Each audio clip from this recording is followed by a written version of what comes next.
Alright. Well, going live a little bit early and make sure that the mic is working. I think it is.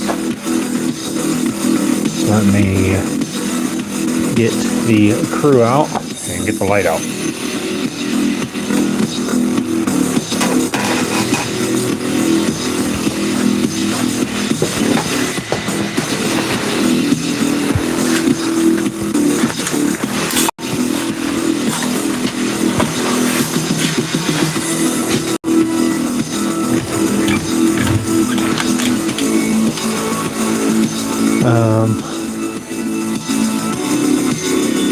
Got a couple things to work on tonight. I'll be working on the pit bike and pretty much finishing that up. Not the pit bike, the dirt bike, I guess.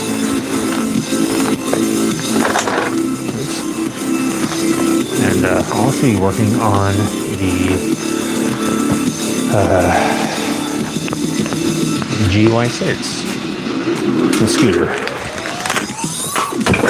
Oops, sorry Gizmo. Took a little tumble.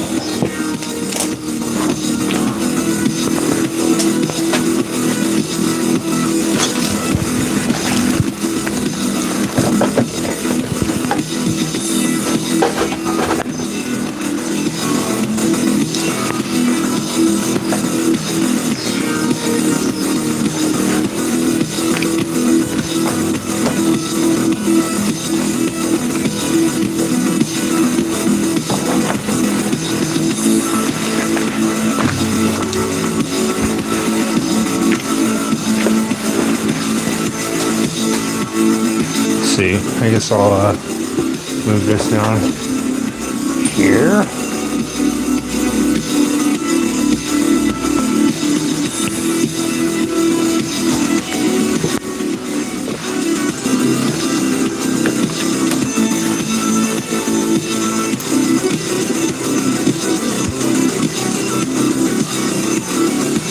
All right. Let me just these guys over here real quick while I go and grab the scooter. What's that?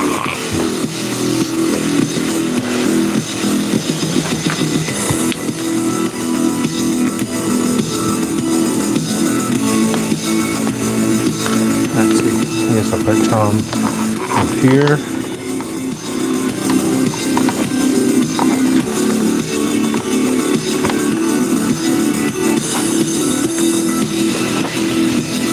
Let me get my monitor up. Forgot to get that going. 1 second, guys.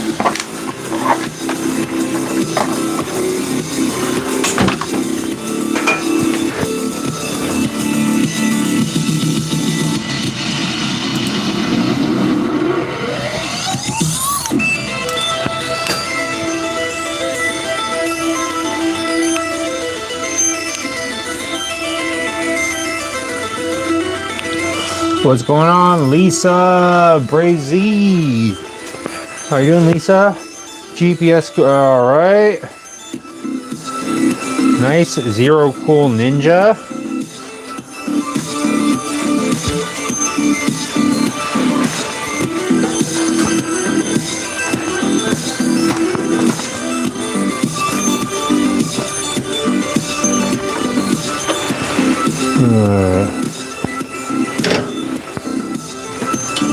Hope that's not accurate.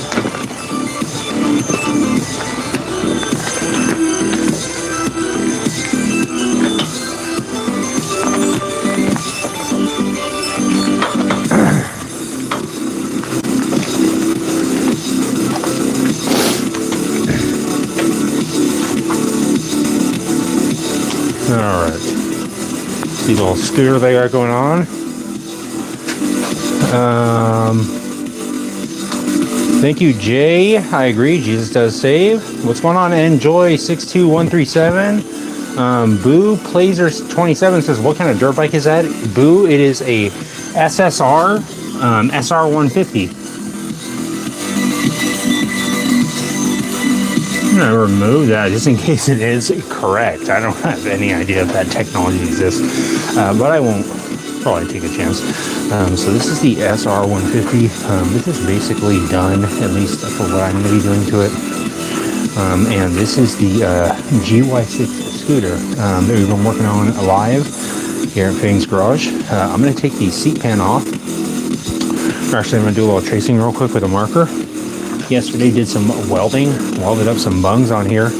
I'm going to trace the bungs with a marker and then do a center line. What do you think of Kawasaki Boo Blazer? Hopefully I'm saying that right. Kawasaki, I think it's fine. I have a Kawasaki Ninja, and then I also have a Kawasaki, what else do I have? I have a Kawasaki Ninja, and I had another Kawasaki, I don't remember, but yeah, not bad. I don't really have any dislike towards Kawasaki in general. Dirt bikes, I've never tried a Kawasaki dirt bike before, so I'm not really sure. What do you think, Boo? Are Kawasaki dirt bikes any good? You tell me. I'm gonna take this off real quick because I forgot I left the bolts on here yesterday when I bolted this down. It was late last night, and I was like, why is this so hard to bolt down? It's probably half asleep. And now that I am only 1/4 asleep, I'm starting to realize, oh, it's because I had a bolt on here and I didn't take it out, that's why.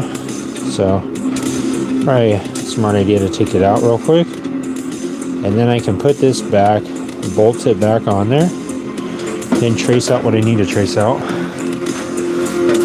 then I can drill it out.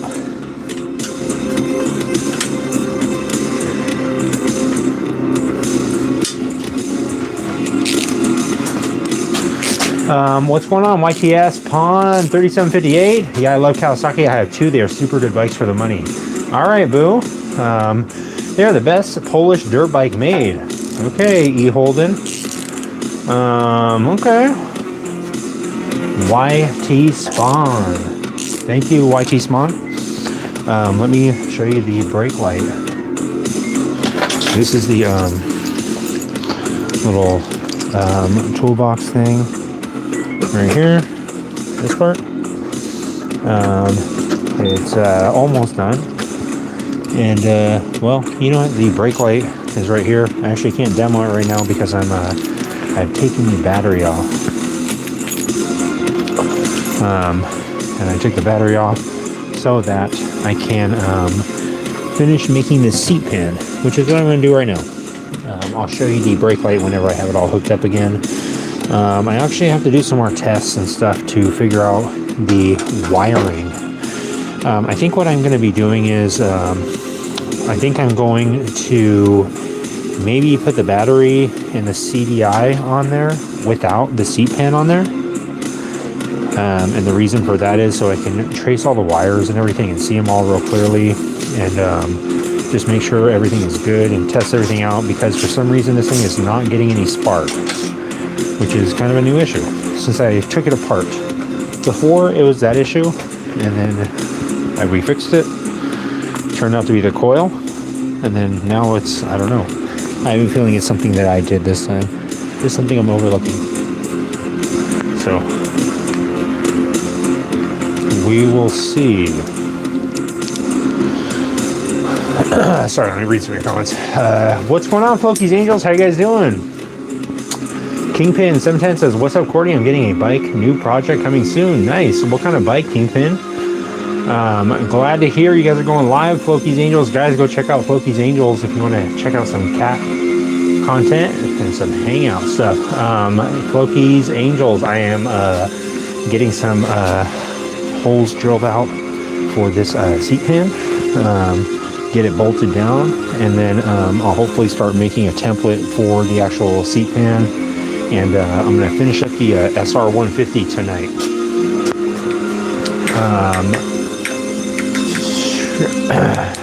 What is your favorite brand? I'm not sure right now, Boo. I like Honda quite a bit. You actually forgot to laugh. Kawasaki. I've got a few Hondas and a Suzuki 2-stroke. What's going on, Mr. F&H? How you doing, buddy? We love the build. So grateful to be able to catch it from the beginning. Love it. Thank you, Floki's Angels. Hope you guys are having a good night. Hope the cats are having fun running around causing mischief. I know they probably are. I know they are. I know that me and Gizmo were earlier today. We were clocked in at work. Me and Gizmo actually work at it's a factory that makes mini corn dogs. The little frozen mini bite-sized corn dogs. Me and Gizmo work at a factory that makes those, and we just work on the assembly line. I mean, it's an easy job. It's not anything complex. It's just, we're just sitting around, you know, stuffing mini corn dogs. Basically, Gizmo takes a little miniature hot dog and he dips it into the batter, and then I dip it into the hot oil, and that's basically all we do all night long. I mean, it's a good job. It pays $150 an hour because it's a very dangerous work. With the hot oil, with the ingredients are highly radioactive, the miniature corn dog ingredients, that is. And yeah, it's a really toxic environment as far as the just the atmosphere and the stuff we have to breathe. Really hazardous to breathe it in, guys. So yeah, that's actually why we get paid so much per hour. The weight experience, is this Mad Max? Yes, it is the weight experience. And because you said the magic word, I will activate the Mad Max jacket for a little bit. Very expensive. I didn't know if it will fit my needs. If it fit my payment provider. So we went to base 44. Love my 2024 Kawasaki KLR 650 right now, although it's too cold to ride in Missouri currently. Oh man. Let me get this commercial off.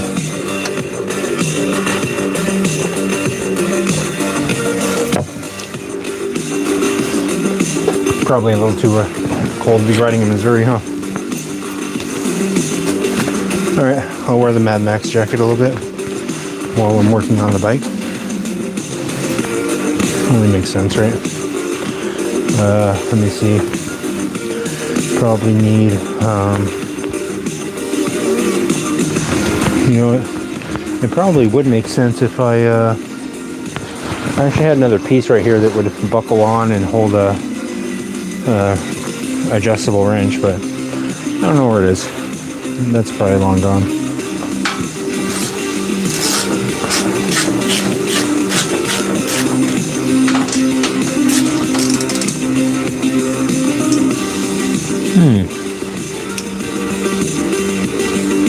That's nice.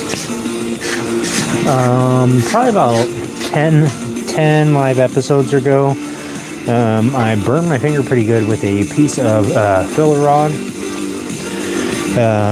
and it had a pretty good like blister on there. And eventually, I was able to pick it off with maybe like a razor blade or something like that, maybe an X-Acto knife. I don't know about you guys, but when I'm picking at my wounds and whatnot, I always like to use something sharp like an X-Acto knife or whatever. It really is the best way. But anyways, able to kind of pick my wound open and kind of clean it out and stuff. Clean it all up. But it had a pretty good blister on there. And yeah, it's been kind of tendy ever since, a little bit tender. And so yeah, I just went and full force turned this ratchet, and it just blasted my finger right in that spot as hard as I possibly could. So yeah, that was exciting.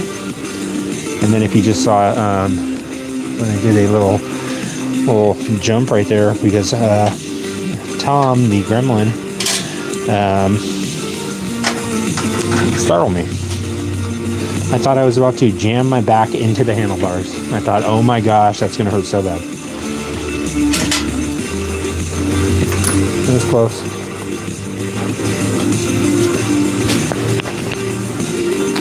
You should add nitrous to it, Kingpin. Heck yeah, Kingpin, do it. What's going on, Billy Duke? 1253. What's going on, Billy Duke? Me and Billy Duke go way back. We actually used to work at door-to-door snail repellent salesman. We would sell basically snail repellent door to door. We just go door to door, just be like, hey, we noticed you guys have a lot of snails around your house. We're hoping that we could get your business and just basically spray our product all over the place and get these snails out of here. It was a really profitable business until Gizmo started working with us. Unfortunately, once he got involved, it kind of got a little bit sketchy, a little bit out of hand, because he was caught pilfering through people's pantries and things like that.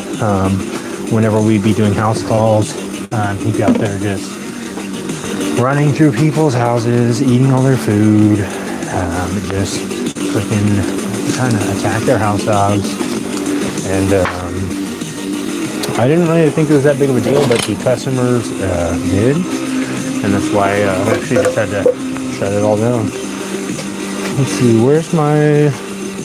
You grab my drill and whatnot. Let me lose this Mad Max layer of skin.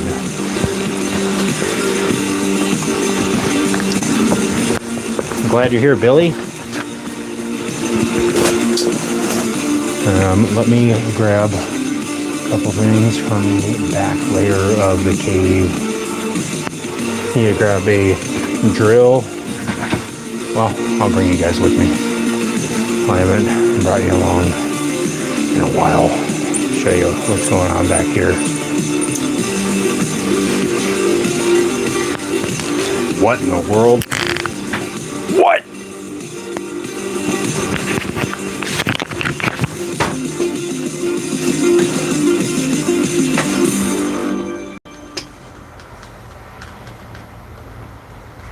Everyone knows Google's Nano Banana. It changed the game when it came to character and object consistency and multi-image scene generation. Hold on a second, guys. Let me skip this ad. Story.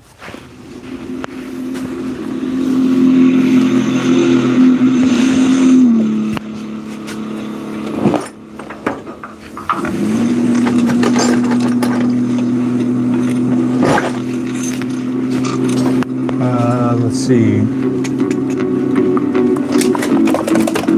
Rat lower.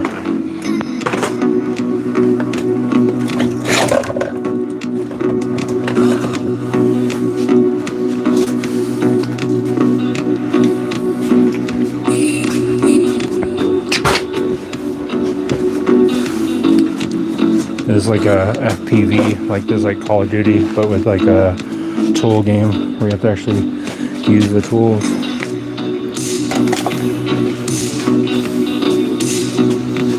Mr. F&H, let's get another close-up of those welds. It's not great, Mr. F&H. I tried my best. Just kidding. That's from the factory.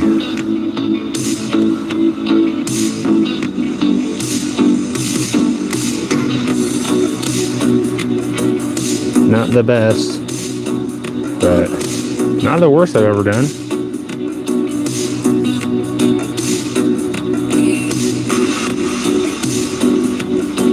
What do you think, man?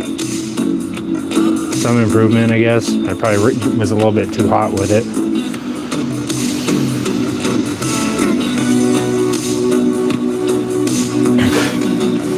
Alright, let me get this up on here real quick. There's an easy point of view. Okay, I'm going to do a little drilling real quick. Of course, Tom, Courtney, and Gizmo here. I'm going to be working right here. Let me grab some goggles real quick and some drill bits. This will be fairly quick. Let's see, I'll just use this one. And I'm just going to grab a couple and I'll just use a step bit and not overcomplicate it. Sorry guys, just trying to, let me just throw this one on. Doesn't have to be a huge hole, just for an M6 bolt.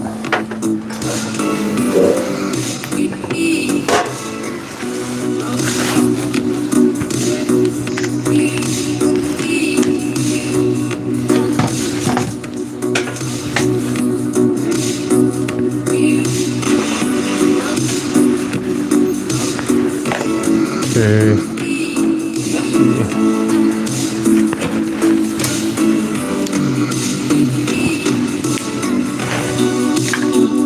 Yeah, I'll just make a guess. Pretty close guess.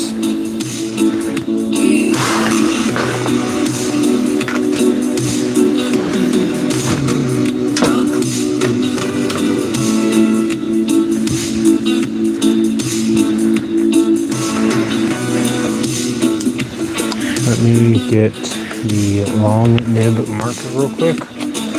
And need a set. Thank you, Mr. FNH.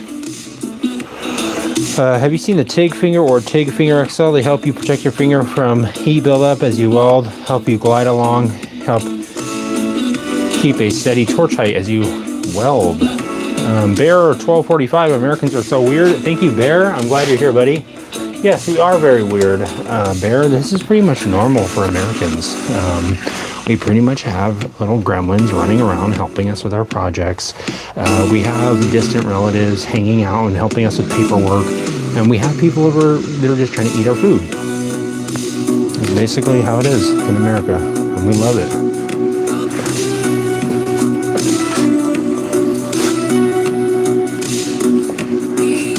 We freaking love it in America. You can't get this anywhere else. Maybe you can. If you can, tell me where. I want to know so I can watch it as well and say, whoa, what is this guy doing? What is that creature? Who the heck is that one?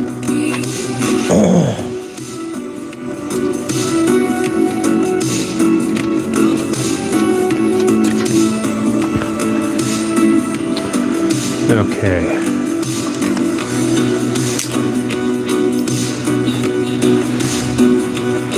Get this hole drilled.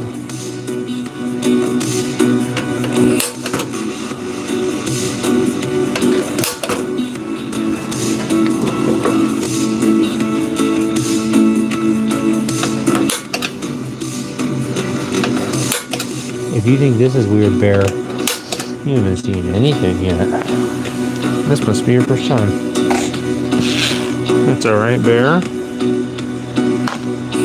It will get a lot weirder, I can assure you. It has been a lot weirder in the past, Bear. I'm the best forklifter in this chat, says James Smith. We have a challenge, forklift challenge, brought to you by James. Me and James go way back. We actually used to do the Fork Olympics. It is the Forklift Olympics down in Tampa Bay, Florida. So it was the Florida Floor Olympics. It was a really competitive competition, guys. But yeah, me and James, we'd be just down there freaking picking up little things, picking up huge things, doing little stoppies, front end spins, fork splits. James actually did a trick where two forklifts were driving in a warehouse and they separated, John Claude Van Damme style. He did the splits between the two forklifts. It was crazy. I was like, how did he do that? I said, James, how did you even do that? He says, James says, you have no idea. I live in the lift. Guys, James has been living in that forklift for 14 years.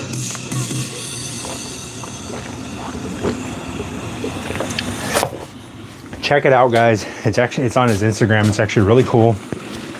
He converted. You've seen people that have converted school buses. You've seen people that have converted shipping containers, things like that.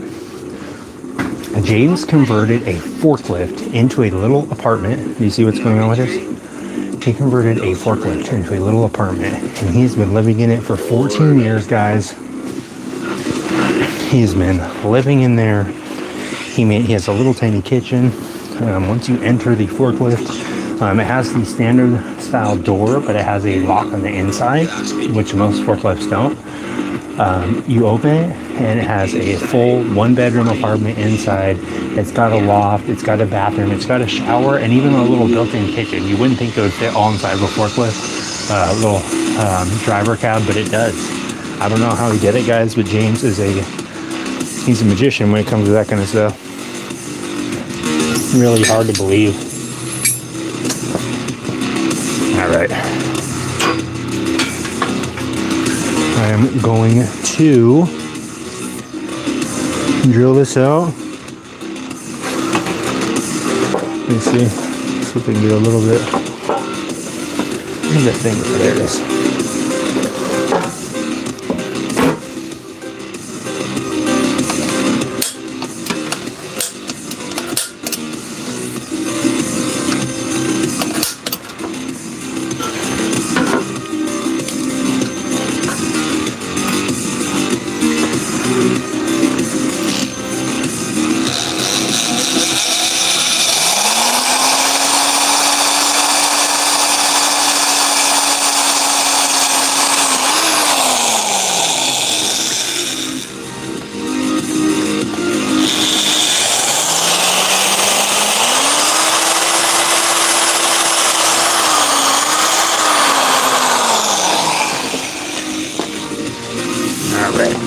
We're gonna have to grab the step bit.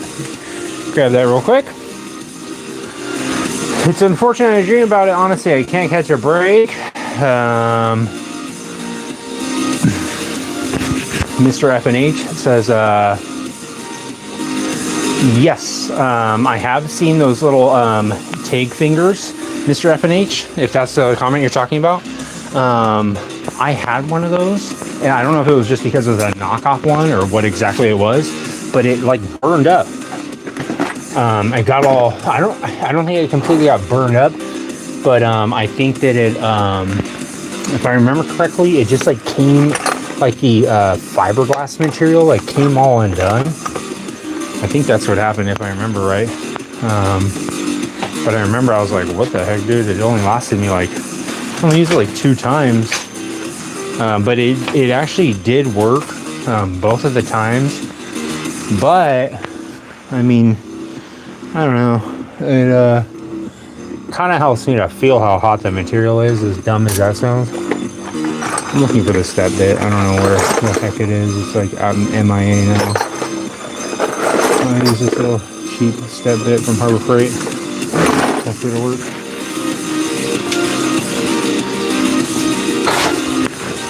But yeah, I gotta, maybe I'll try and get one of the name brand ones. I think a knockoff one. I had a mini forklift when I was 5 years old. It says Godspeed. Man, Godspeed was literally almost, the doctor came into the delivery room and the other doctor was about to give birth. Godspeed was about to be born, and then they said stop. One doctor came in, said beep, beep, beep, beep, and he said stop. He went stop, and everyone in the hospital stopped, and they said what's going on? And he was on a forklift, and he gave birth to Godspeed. And when Godspeed came out, they placed him on a forklift. He actually crawled out onto the forklift arms. It was crazy. I'd never seen anything like that in my life.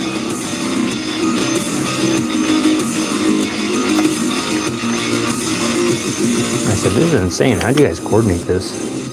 How do you guys even get the forklift inside this delivery room? This is crazy. I couldn't even believe it. It was incredible, guys. me just drill one more time.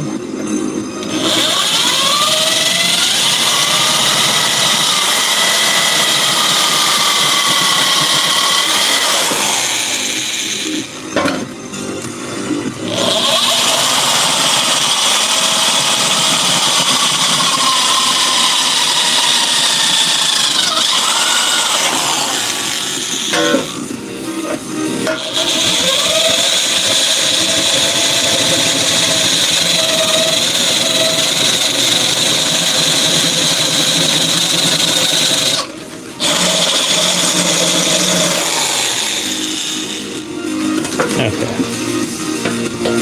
I think they are like comically large enough.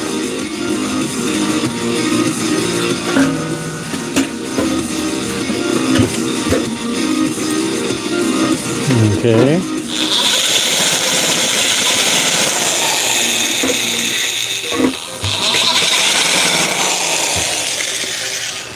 See how these look.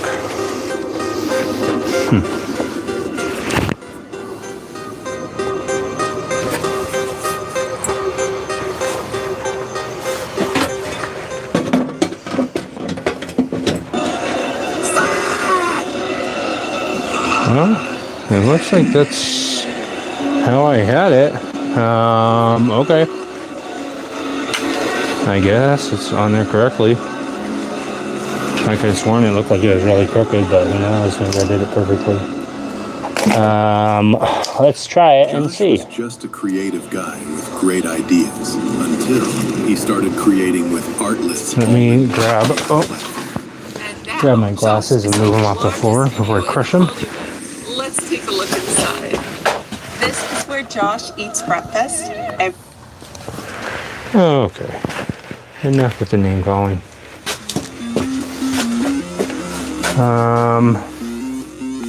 Weldmonger is the OG brand name. It's also a welding website if you look it up. He also has a YouTube channel with a ton of great free welding tips. I'll check that out. Weldmonger. All right. What's going on? UBFRFBDFB. Thank you for the kind words. There's about 6 other motorcycles or so that I'll be working on in the future. UBFRFBDFB. Sorry if I don't know how to pronounce your name correctly. I tried my best. But there is about 6 other motorcycles that I will be I don't know. I guess like I kind of think that everything is kind of a Frankenstein bike. That's kind of the theme of all my bikes. They're all Frankenstein themed. Of course, this bike right here is not up to me to be customized. That's not up to me. So that is just here to be repaired, and it is pretty much done. So I'm stoked about that. I'm just going to see if I can't find a couple bolts I could use real quick for the top there. I'm using, of course, the infamous M6 by 1.0 bolt that is used very commonly here at Fang's Garage. Looks like I have 2 of them right here that will work. Let's see if I can get one a little bit shorter.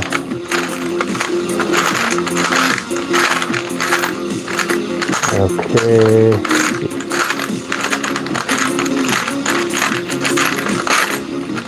So yeah, me and Gizmo were just clocked in, working at the mini corn dog factory last night. It was a long shift. But it was a lot of fun. We were just fooling around, mainly just hanging out, playing Yu-Gi-Oh, just basically hanging out. I mean, not really. It's not really work when it's me and Gizmo there. That's all I can say. Let me try these 2 bolts.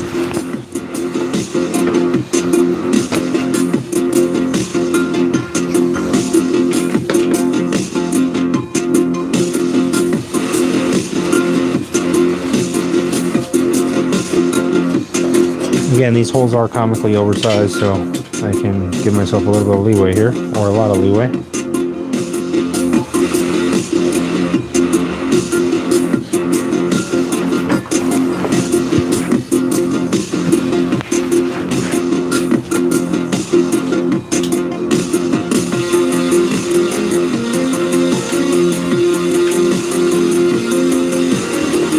Okay. Those two on.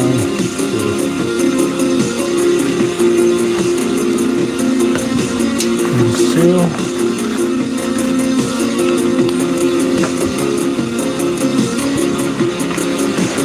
Basically, going to do a little test fit right now. Make sure everything will bolt down the way it should.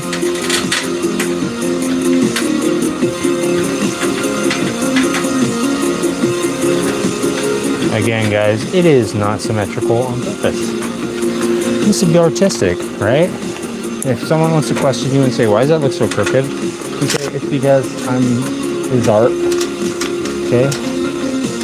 I'm not making something that is being launched up into the atmosphere, unless of course you are. I mean, unless of course you are doing something like that, in which case do make it as accurate as you possibly have to make it.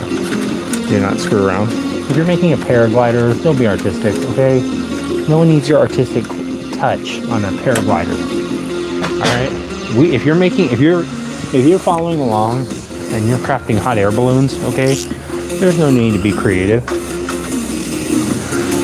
There's no need. You can be creative later on when you're at home, but you don't need to be creative when you're crafting the hot air balloons, okay? That's not the right time to be creative. You got to make it exactly how you're supposed to make it.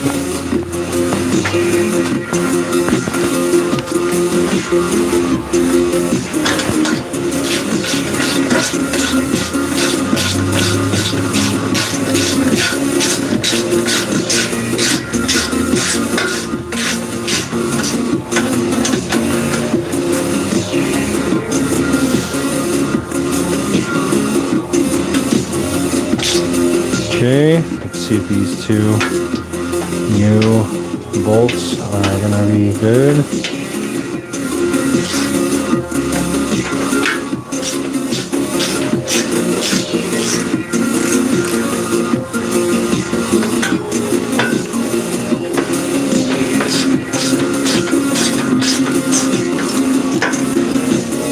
Nice. Solid as a rock. All right, cool. Well, the little bungs seem to have worked. I'm pretty confident in sitting on this thing now. I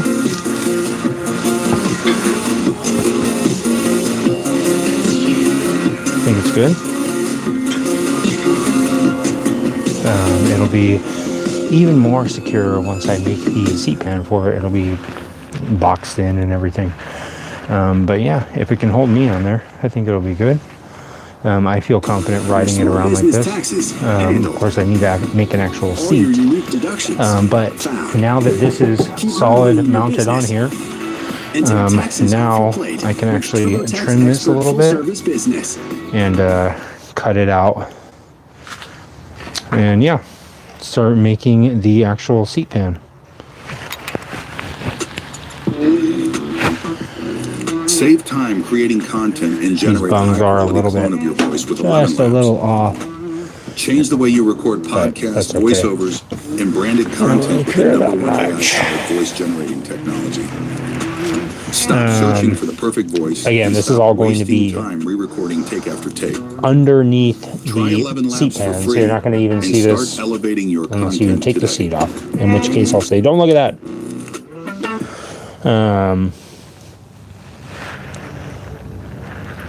Let's see. I don't want to cut anything off the back here yet because I have not decided if I want to do it round or what I want to do yet.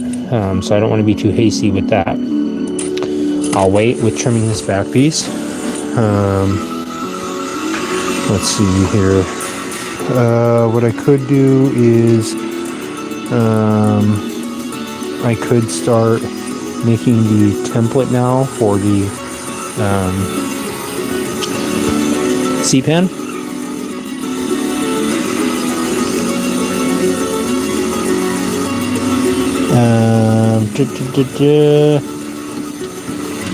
I also think I was gonna mount the regulator down here. I guess before I do that, before I mount the regulator on there, I should probably try and determine what's going on with the spark, and see if I need to order a CDI or what. I was giving it some thought the other day, and I thought I should probably look at all the wiring and make sure it's all good to go. Because once I remove this regulator, it's gonna have to be fully hooked up and wired up underneath here, which might take some time. So I'd rather kind of diagnose what's up with it not running first, and see if maybe I can get that figured out before moving the regulator. But for now, what I could do is I could take this off here and at least move the regulator, take it off, and I'll move it here and drill some holes for it so I can at least have it ready to mount up. Then I can just plug it back in on the front while I diagnose it. The whole thing is I don't want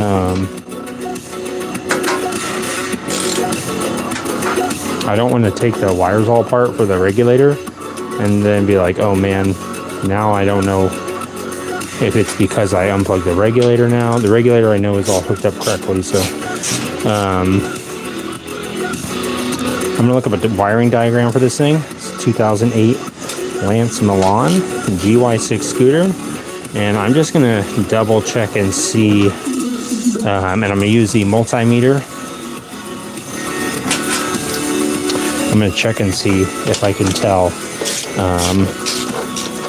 maybe how to jump this kill switch and just bypass it.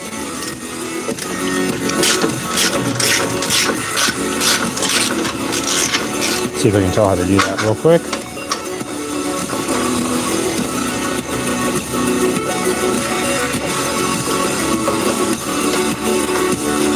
And yeah, just double check the CDI basically. That's what I want to try and do. Diagnose it and figure out what's up with it, so I don't take things apart and then be like, oh great, I just caused 3 more problems because I didn't test this before I took it apart. So I'm going to pull the CDI out of here, off of the seat pan. Take this off for now.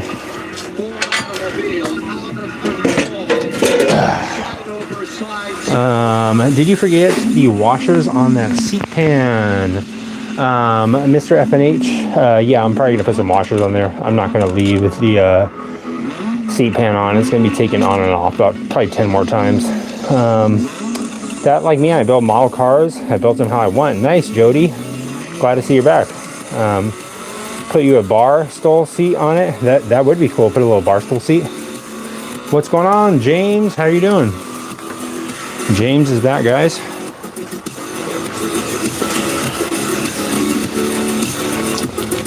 Yeah, Mr. FNH, I need to put some washers on there. I'm just trying to get it kind of mocked up for now.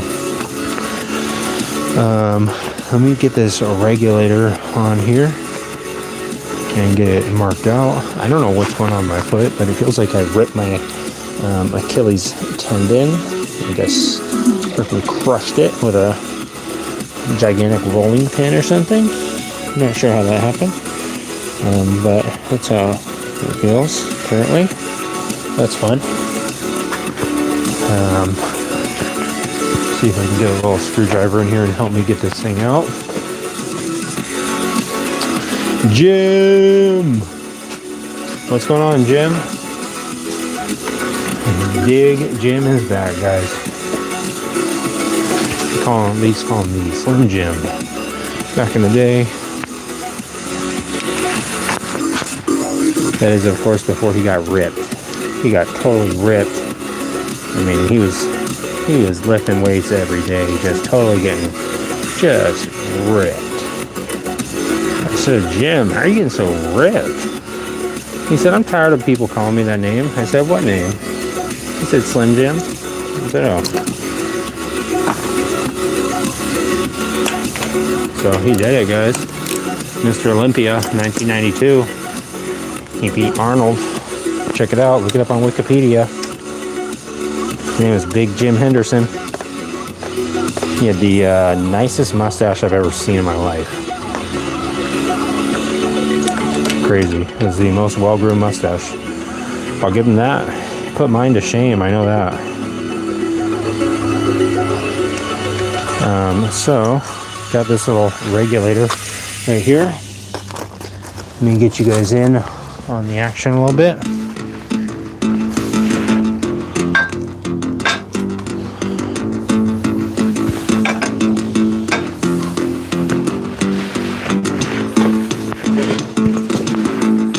What's going on, Sea-Doo Master? The master of Sea-Doos is here, guys. He's taming the waves and making them at the same time. He does make all the waves just like Gizmo, and he rips them too. Guys, if you haven't seen Sea-Doo Master, I mean, he is the best example of a professional when it comes to Sea-Doo riding and really just taming the wild nature of a Sea-Doo. If you can see right here, one of these holes is already lined up. It normally has 4 holes on this plate. If you think I'm going to just neglect this and just not use one of these existing holes, you're wrong, okay? What's the point in not using the hole, okay? It doesn't make any sense. What am I going to do, like drill out? Of course, I'll just use one of these holes. Actually, you know what? Now that I'm thinking about it, you got to think ahead, guys. I'm not thinking ahead here. First off, these are threaded. You can see right here, there's some thread on there. And also, I got to consider when this thing plugs in, how it's going to plug in. Gizmo brought that up on the headset. He said you have to consider how it's going to plug in. And drill and tap the hole, says big, says Jim. Jim, this metal is really thin. I almost feel safer just putting a, maybe welding a nut on there. But yeah, I'm thinking this thing is going to be, sorry, excuse me, guys. This thing is going to be actually mounted, probably like this. So I'm thinking I can just bolt it on there. Maybe fairly easy to remove, and he's not going to need to remove this. Not really anytime soon, I don't think. I'll probably just drill a couple holes and bolt it on there. Yeah, it'd be easy. Could weld it, but it seems like a little bit of overkill.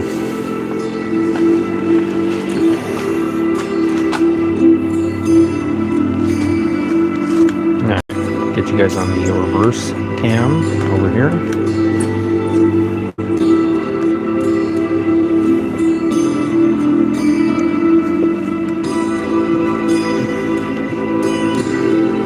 Okay.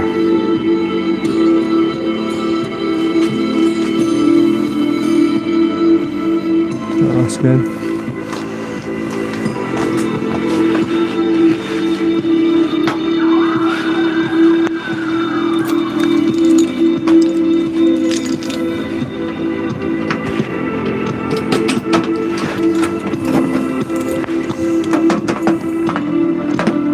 No, Gizmo won't hang out in there. Let's see, let me try it like this. And put the center stand up. Sorry guys, give me 1 second.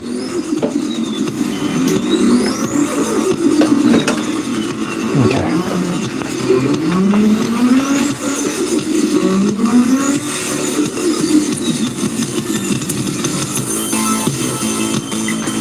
Think that'll be good.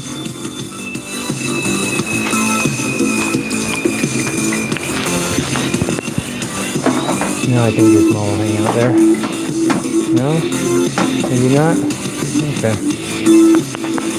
Yeah, let me just work this out real quick and drill it. I feel like I shouldn't even freaking use the marker. I should just use the center punch and just hold it there exactly where I want it.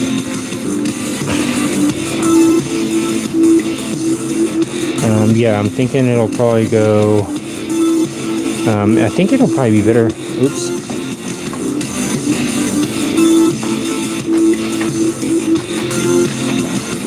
Let me get this set up more permanent. Sorry guys, give me 1 second.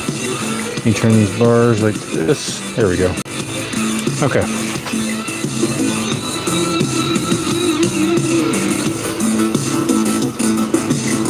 That's probably good. Okay.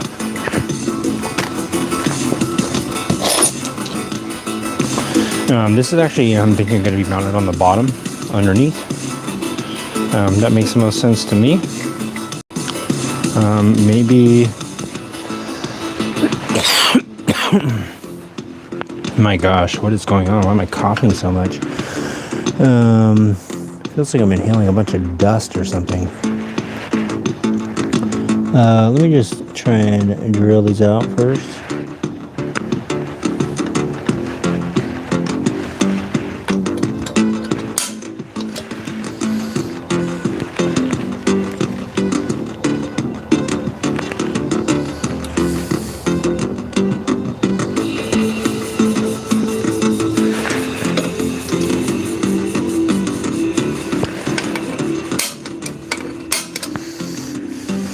Okay, got one. Keep this one.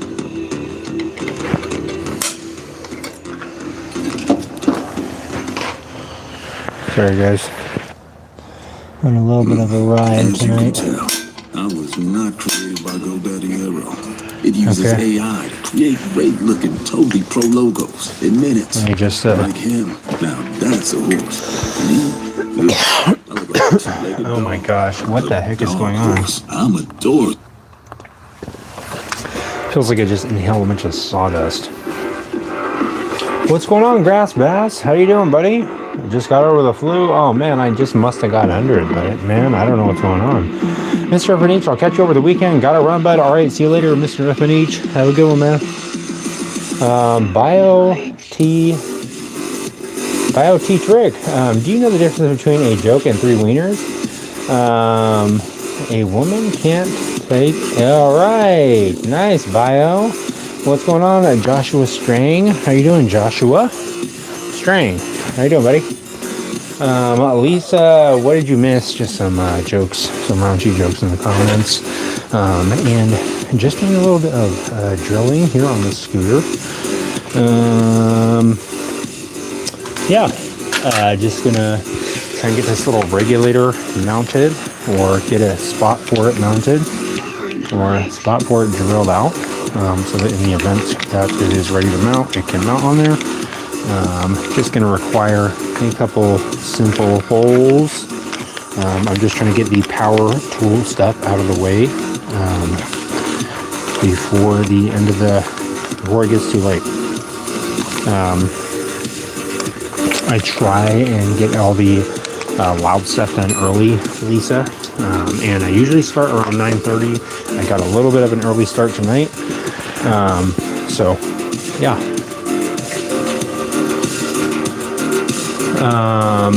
Man, Joshua said I had my 4th back surgery 3 days ago. Man, Joshua, what did you have to get done, Joshua? Was it a fusion surgery, if you don't mind me asking? I'm curious because I have back issues, and that was like the next thing was to start doing injections, and then if that didn't work, to start fusing it. And I didn't want to, I'm really trying not to have that done. My back is feeling quite a bit better now than it was before, but what's going on with the back, man?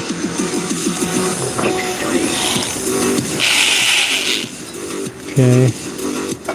Yeah, this metal is very thin.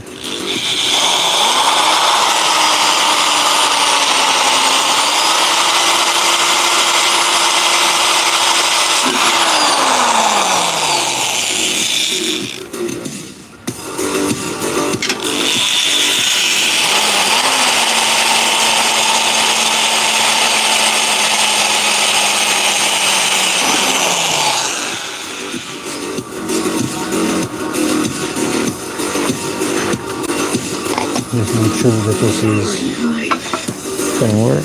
Yeah, we good.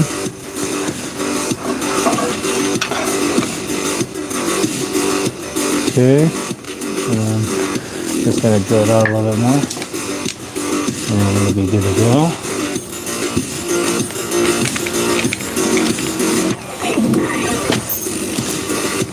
See if we use this drill bit.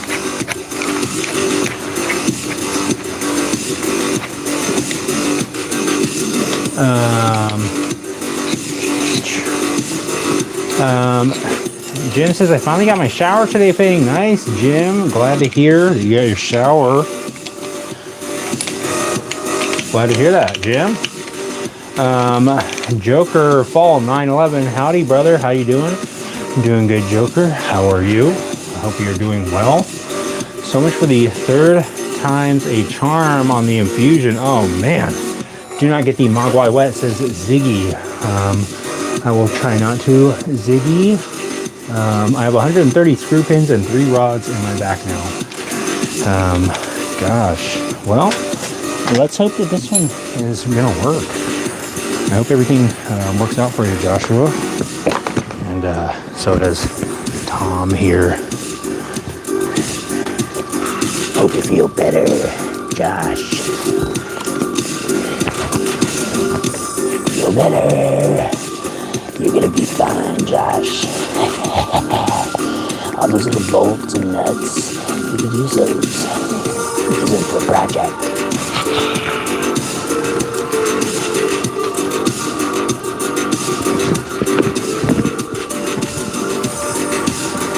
Tom is just trying to encourage you a little bit, Josh, and he hopes that you're doing better. He hopes that you're going to be doing great. He hopes that tomorrow you're going to be feeling excellent, and that your back is just going to feel better just every day. That's what Tom relayed to me via the earpiece that we wear here at Fanny's Garage. He's, of course, being a little difficult at the moment, trying not to stay in his designated spot, but that's what he does.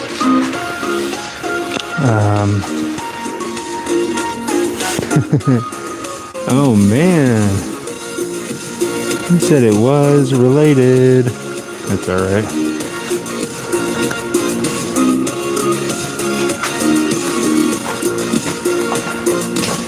Okay, let me grab my goggles this time before I do any drilling. Yes, Lisa, Tom is back. And he is blushing. Alright, do a little drilling here on the GY6 scooter.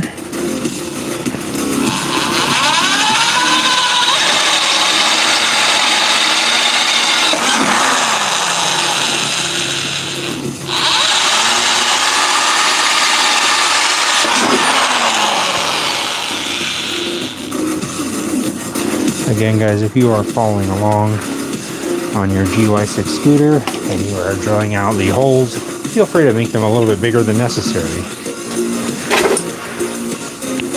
Nice. Joshua Strang says LAPD trigger happy trust. Man, Joshua is rolling in the money, guys. Me and Joshua actually go way back. Me and Josh used to jump into a giant he had set up a gigantic room. It was a gigantic pool, just filled up with money from different lawsuits. It actually wasn't lawsuits that he had won. It was lawsuits that Gizmo had won. Gizmo is really known for that kind of thing. He's known for just kind of making up frivolous lawsuits and stuff for different kind of, he said there wasn't enough filling on one of the McDonald's apple pies. He said the Arby's half-pound beef didn't really have half-pound. He measured it. He said the quarter pounder was clearly not a quarter pound. And he always wins all the lawsuits. And he set up this gigantic room. There's just a gigantic room full of money that we would swim around in, me and Joshua would. And Gizmo had set it up. Joshua was kind of like the intern at the time for Gizmo, just kind of working for him. to see if things would work out as his personal assistant and stuff when he was making the big bucks, right when Gremlins came out. And that's when I met Joshua. That's ultimately how I met Gizmo. And then once Gizmo fell on hard times, he kind of came back to me and was like, hey, could I work at Things Garage? I said, sure. What do you want to do? He said, I'd like to be the janitor. I said, okay, that's fine. And then over time, he just kind of insisted on being on camera more and more. So kind of what happened, the crowd spoke and they said, we need more Gizmo, we need more Tom, we need more Courtney, we need more Cyclops. I said, you got it. I'll do it. I can arrange it.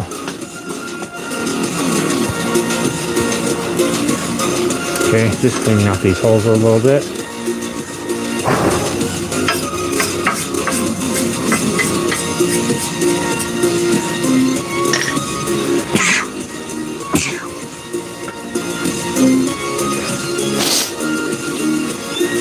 Alright, just going to double check and make sure. Nice. It will fit perfectly on there.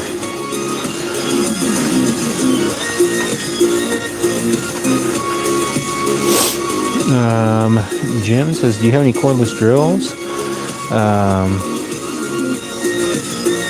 Yes, I do have one cordless drill. It's just a cordless impact drill. So it looks like it'll fit on there. Just gotta get a couple bolts. Might need to maybe make them a little bit bigger, but I think that'll be fine because those holes are already kind of big for the M6 by 1.0 nuts or bolts and nuts. Joshua says, I miss doing things I used to do. Joshua, what about a trike? Can you do a trike maybe? You ride a Harley Tri-Glide maybe? Josh? Stick with me, Josh. Come on, Josh. You can do it, Josh. I believe in you. You know I do.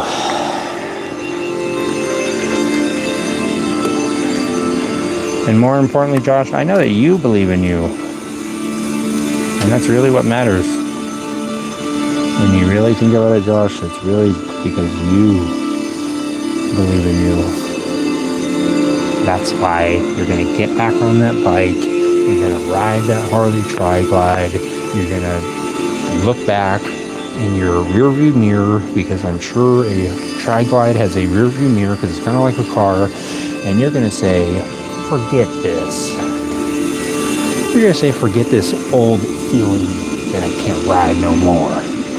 I'm going to ride, and I'm going to ride hard. I'm going to ride harder than I've ever ridden before. I'm going to breathe in that fresh air.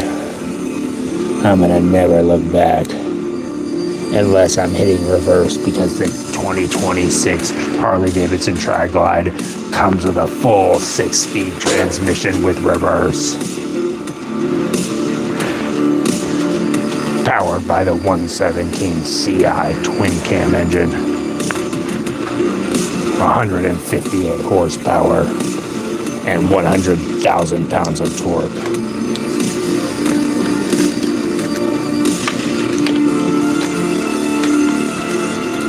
You thought warp speed was fast?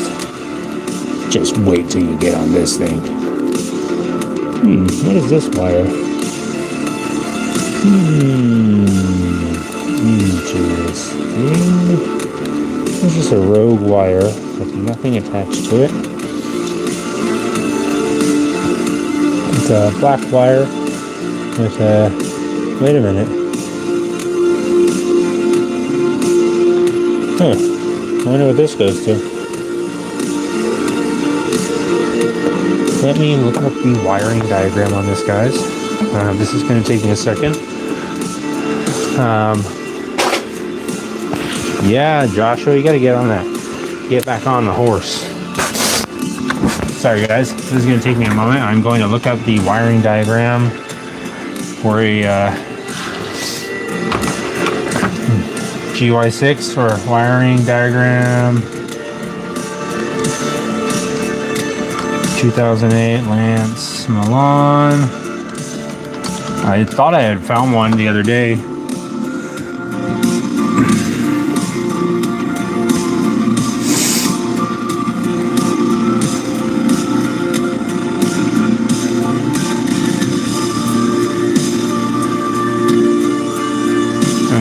Okay, I think I found it.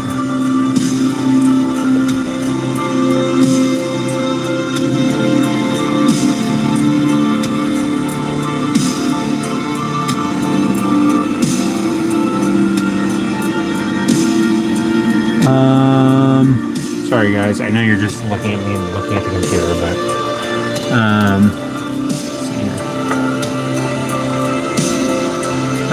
Jim says yes, impact. Just an impact. Okay, I found the wiring diagram.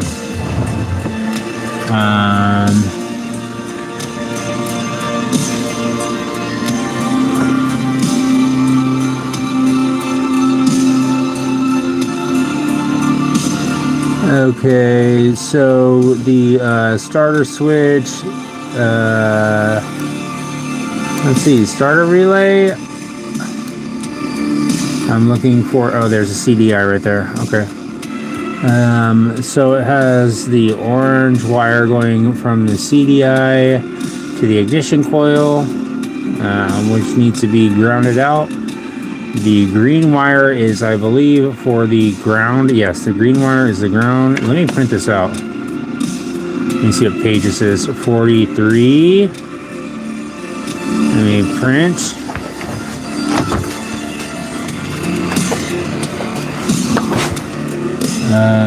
Pages 43. Okay, perfect. Wait, let me print. Let me see.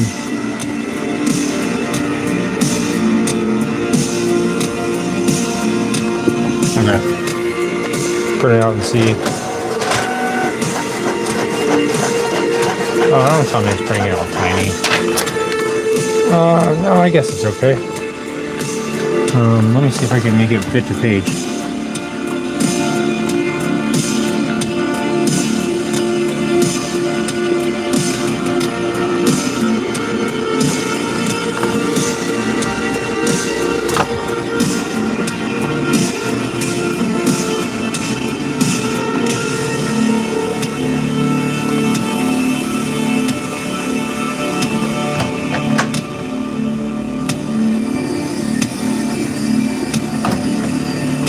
Okay, whatever.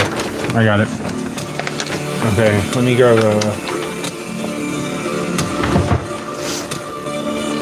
maybe a highlighter. Do I have a highlighter? No. Whatever. Oh, I got one right there. One. Alright, give me 1 second, guys. I have to go grab a quick drink of water.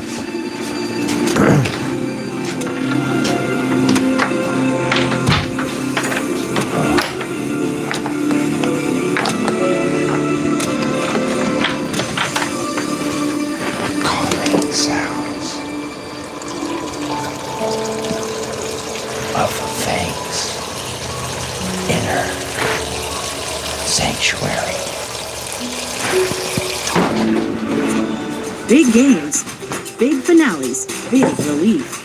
Get 100 plus channels of live sports, movies, and TV in one place. YouTube TV. Try it free. Tons of platforms on the channel. 1 second, guys.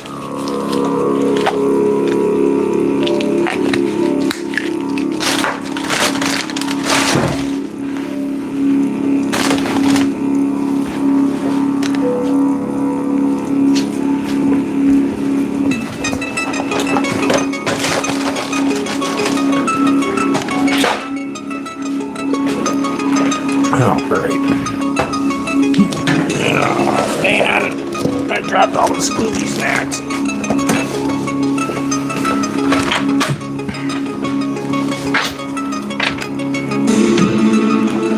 Alright.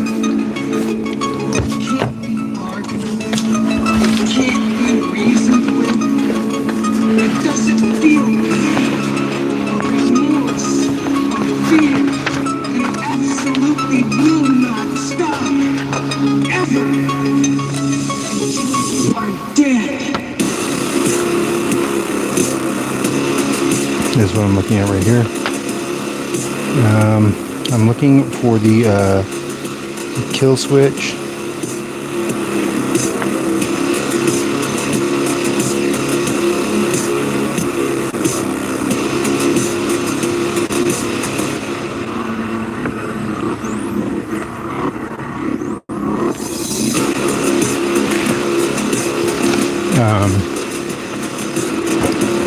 Let's see.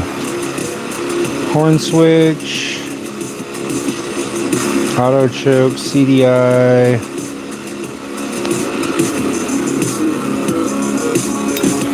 I think that's what it was. It's called, I think, main switch. I don't think it's called, let's see, it should be hooked to the starter button, actually.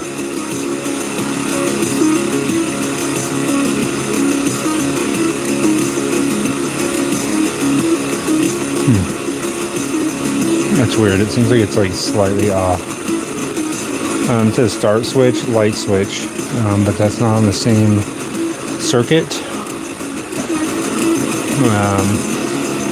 This one has a starter button and the kill switch on the same one. So basically, what I'm trying to figure out is which ones need to be connected in order for the kill switch to work.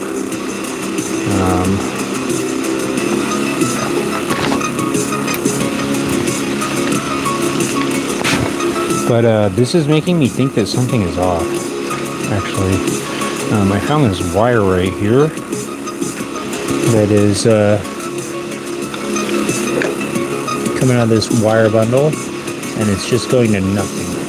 And it's kind of making me suspicious. I kind of want to open up this loom now and see where the heck this wire is coming from. Oops, sorry guys.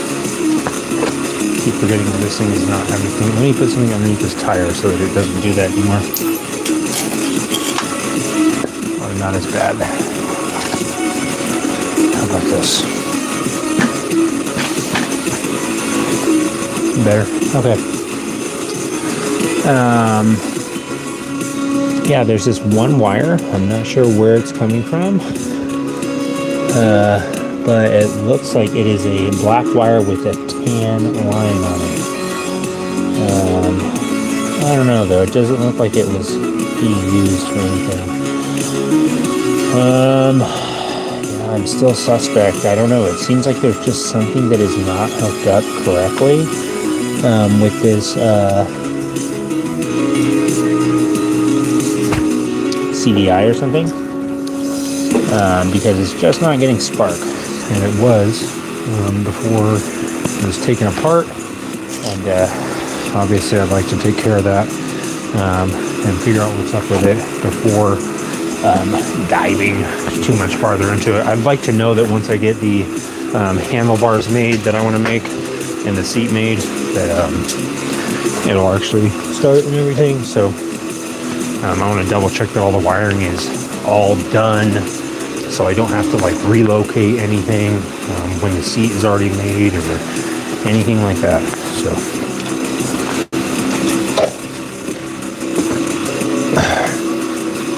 see you later, Sea-Doo Master. Unrelated to the topic, but the Sinister synthwave music is so good. Nice taste in music, my guy. Thank you, Scrape Life.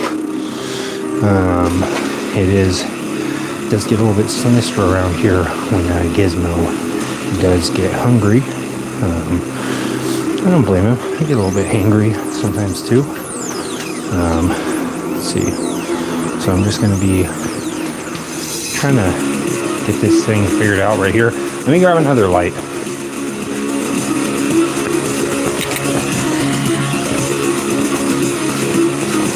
But it definitely can get very sinister in here.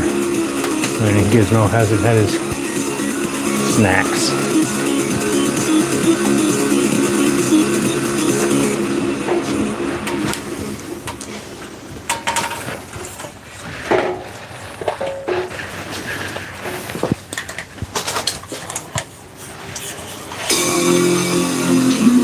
Access granted.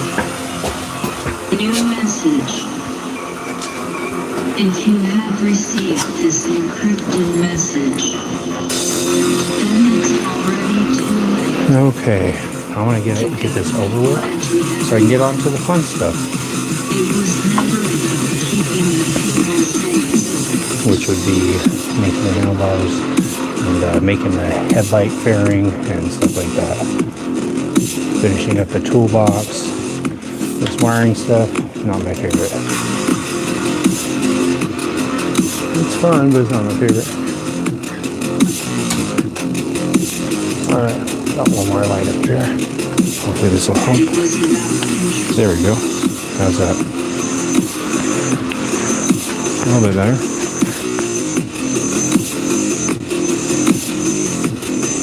Okay.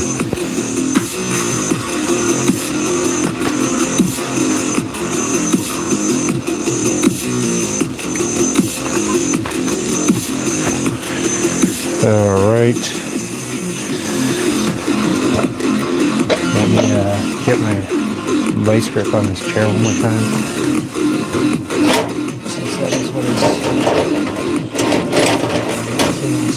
usable again. Vice grip.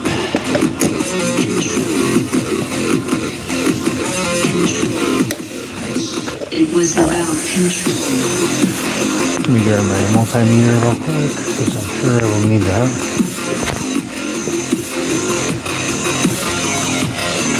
I have a feeling I'm going to crack the code. I'm going to figure it out.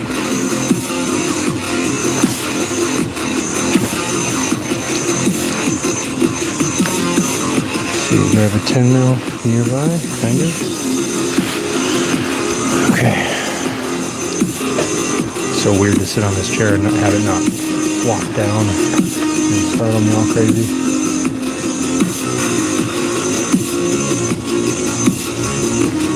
Okay. Keys.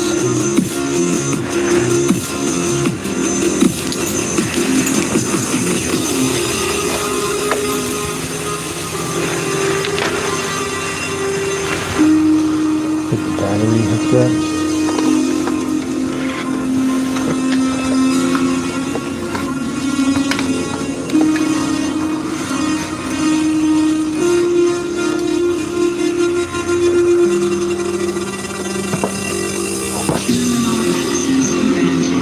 Let me actually cut this loom open a little bit, because now it is starting to hold up the progress. Let's see.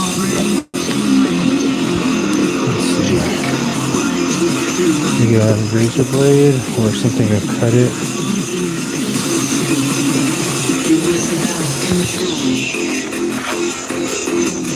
End of message.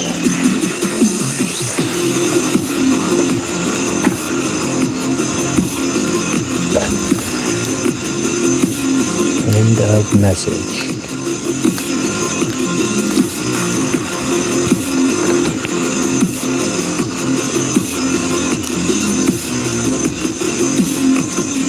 Let's open up the loom a little bit.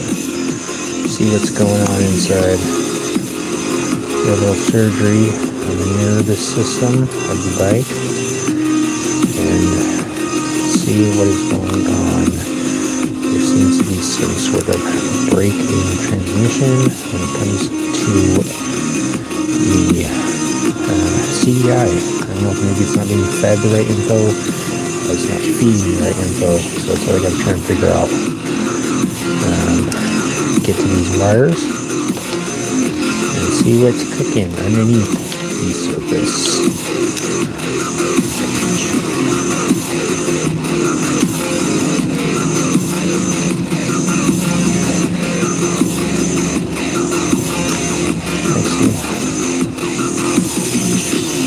Let me unplug this before I end up breaking this wire.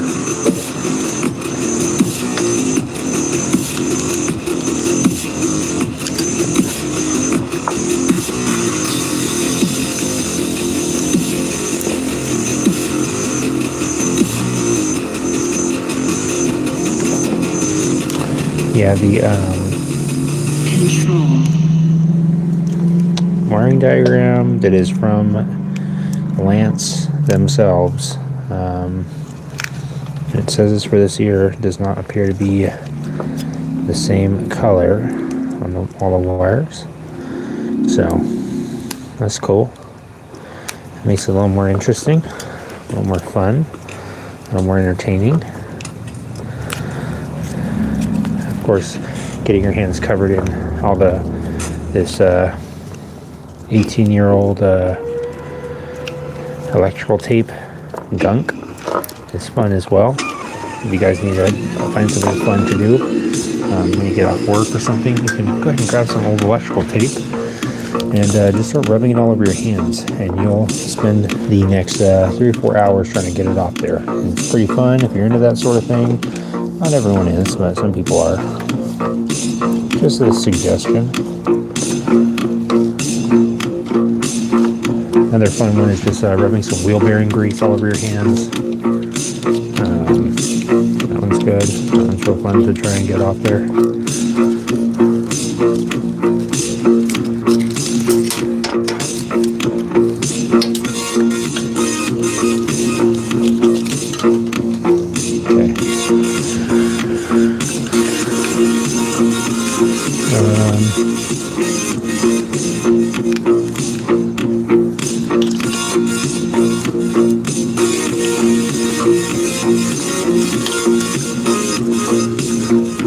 See where this one goes.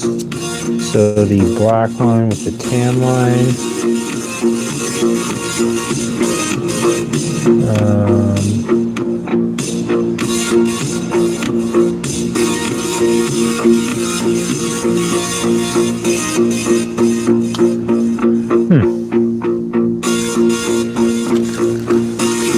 It's kind of hard to tell if it's going all the way through there or not.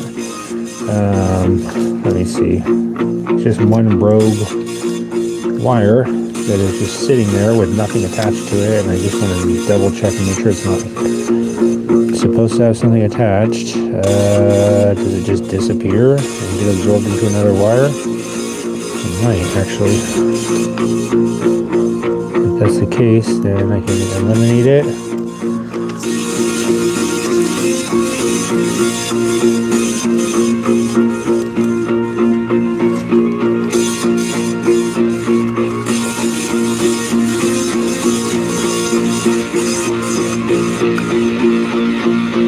See what this little black wire turns into. Sorry guys, I know this is really riveting content. Just me looking at wires and talking about what color they are, but it is kind of critical to make sure that everything is squared away. Let me try and cut this thing open a little bit and see what the heck's going on with this. I see a problem that needs to be addressed anyways, so it's a good thing I did this. This looks like the charging system wire, the what is this, a stator wire maybe? Looks like it's slightly damaged, so that'll need to be stripped and be addressed or possibly replaced. Let's see, it's the one coming from the loom, so I'll probably have to just somehow fix it. It's not super damaged, but it is somewhat damaged. Let's see, this wire comes out. Okay, so that's actually a good thing I did that too. This is a black and white wire. This is not a black and tan wire, it's just super dirty. Okay, so the black and white wire, let me check and see which one this goes to. Black and white. That is coming from the CDI, and it is going to the main switch, which is the kill switch. Is that what's been missing this whole time? Let me check and see. Might have actually accidentally fixed it, guys. We'll check.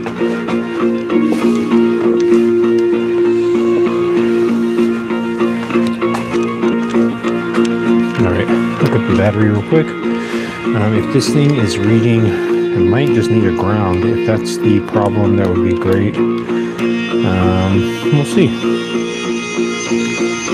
It could be the issue that little eyelet thing just busted off there and I didn't notice it. Let's check and see. Again, I'm just gonna hook up the battery with it down here. I'm not going to bother hooking it all up, all crazy over there. I can just hook it up sitting out here without it being all fully attached into the seat fan. And we'll give a little test and see if maybe that's why the kill switch wasn't working this whole time. Maybe it just needed to be grounded. We all need to be a little grounded sometimes, guys. Stay grounded. I should probably also put a new connector on this thing because this thing seems pretty beat up. He is holding on for life. This little connector on there. Here's the ignition coil. Okay. Let's see. I need a brown clamp. Let's see. This. Get this. Starter regulator. There is. Starter solenoid. Starter regulator. That's what we need.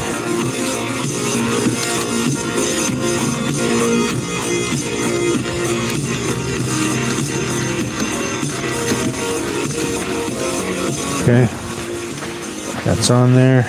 And just tighten these up.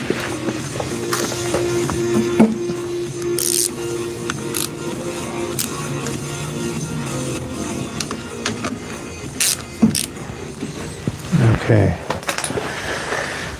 we get a jumper.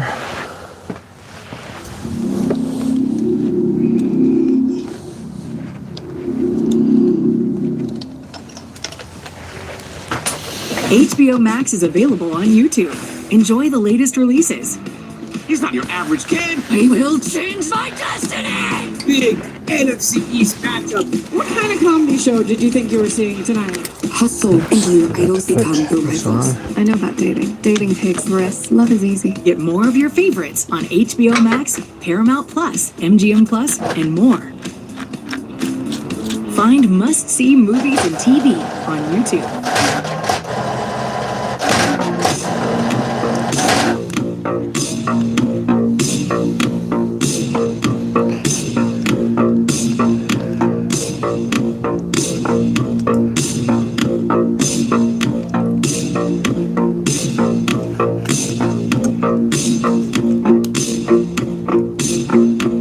Okay, just get this hooked up. Sorry guys, I'm just kind of zoning out. I'm just wondering what's going on with my printer.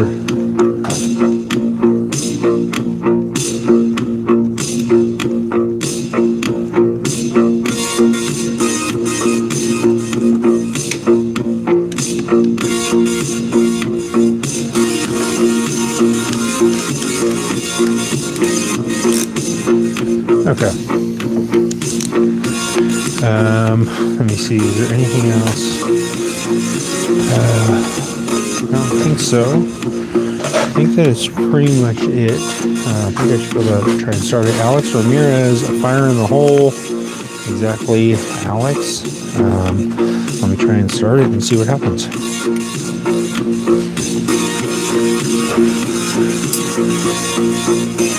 Let me actually turn on this multimeter real quick and check this. See if this is supposed to have a ground or what. Oh, it is. I wonder if that is supposed to be connected there. Let me try that. I might have had an aha moment.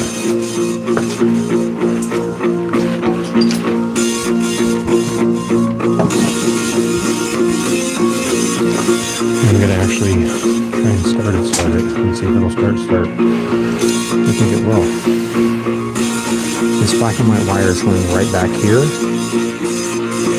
And it kind of seems like it should be, looks like it should be grounded.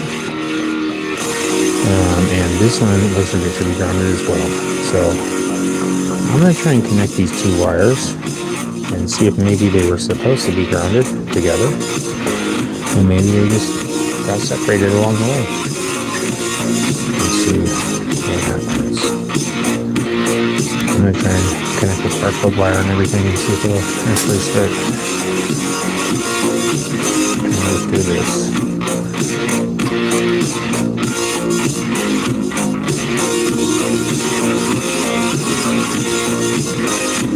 Okay, it's all Frankenstein together. Let's see if I can make it come back to life.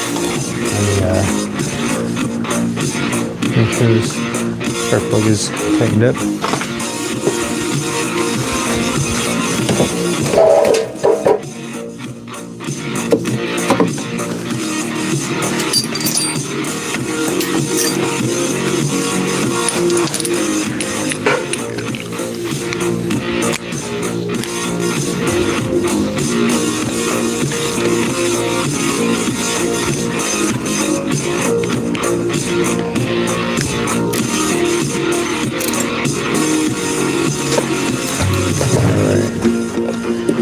Let's try and start it.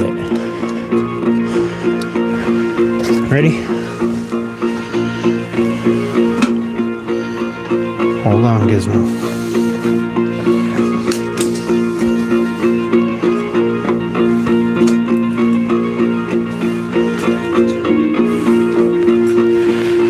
Let me connect this real quick.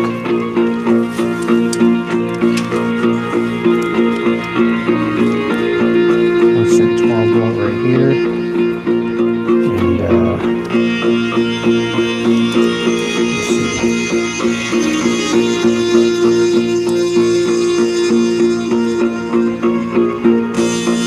let me actually hook up this brake light. I need to hook up another brake light, this one, right here. This is going to be the actual brake light. The other one's going to be the quote-unquote like running light. Just to eliminate this as a possible suspect as well. Because the starting system does rely on the brake lights. These are both on these QY6 scooters. You know what I mean? It's like part of the starting system, kind of. Brake light, that is.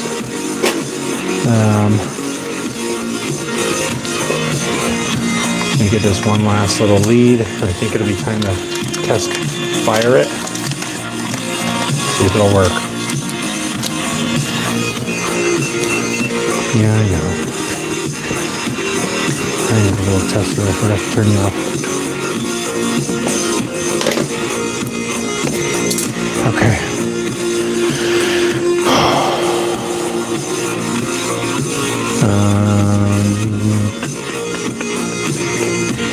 Brake light.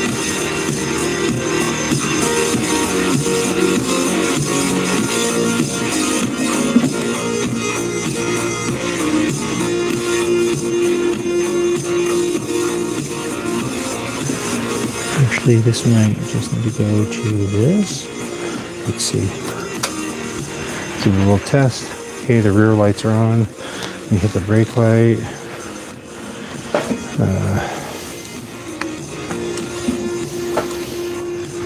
Nothing.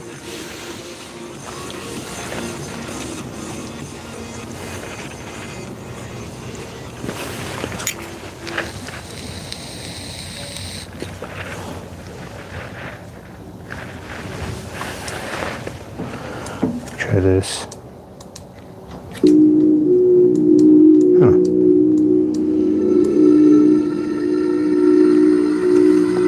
The regular brake lights are working, but they're the indicator lights, that is. But these, oh, maybe that was it? No. Is this not plugged in, maybe? Let's see.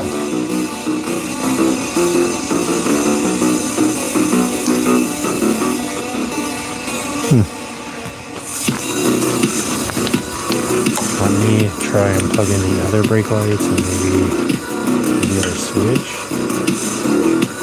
Perhaps. Let's go with this.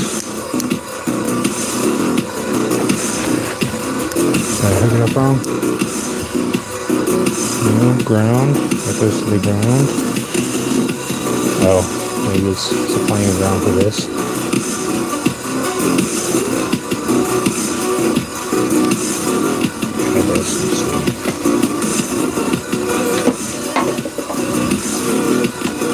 There we go.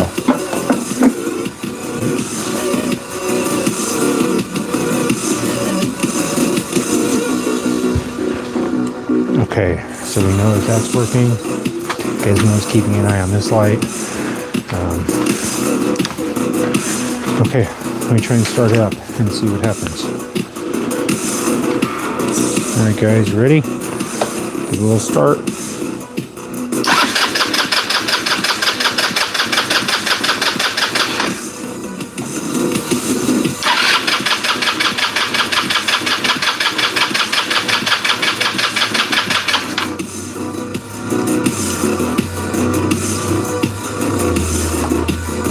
Let me check the spark before I plugged in. Oh, you know what?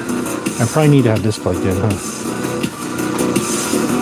I might need to have that plugged in for it to work. Now that I think about it, I might need to have it plugged in.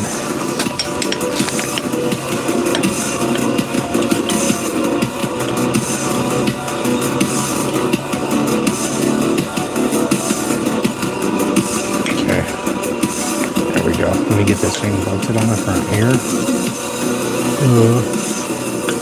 Probably need the regulator on there, huh?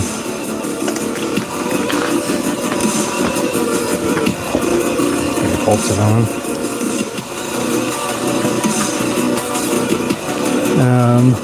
Yes, exactly. What's going on, Moses?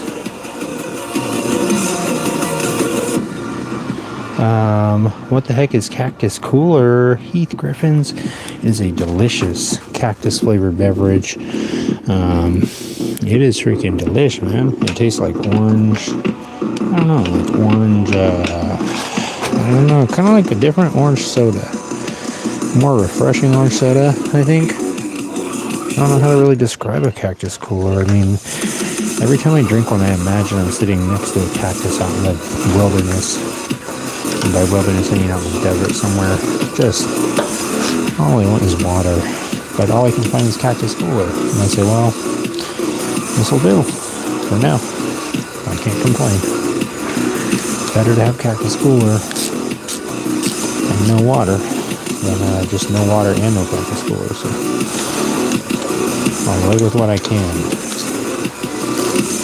Mandarin Aritos. Alright, yeah, that sounds about right. Only the finest nectars of the gods. What's going on, Lizard King? Let's try and start it again and see if maybe it's just me being a dummy. Alright, let's see what happens. Make sure the kill switch is on.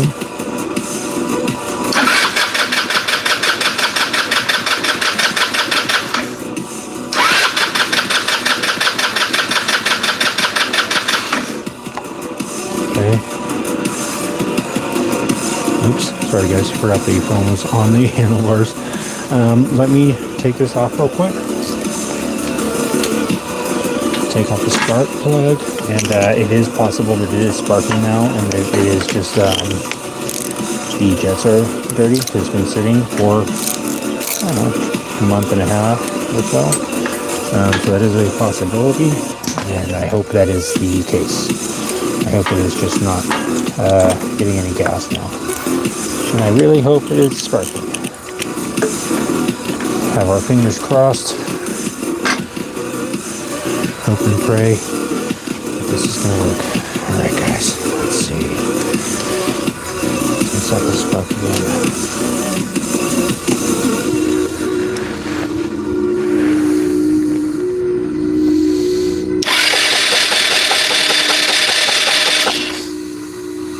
Nothing. Not sparking.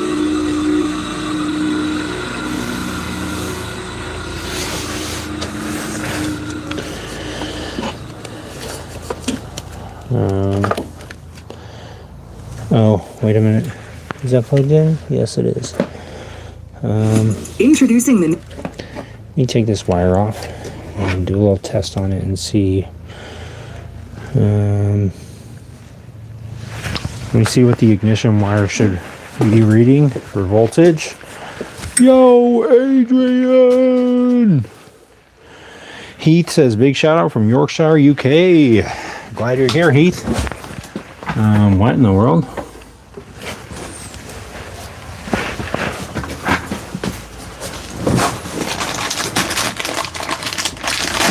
Glad you're here, Heath. Just working on the GY6 scooter.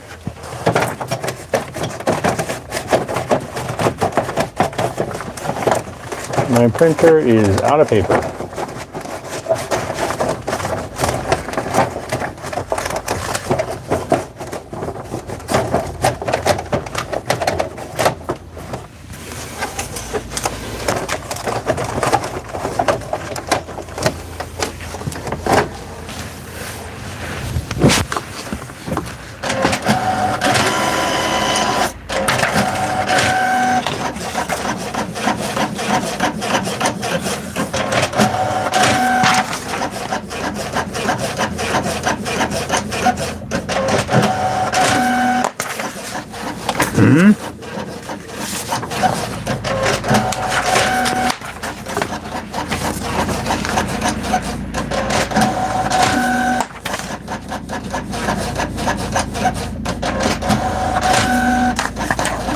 What the heck?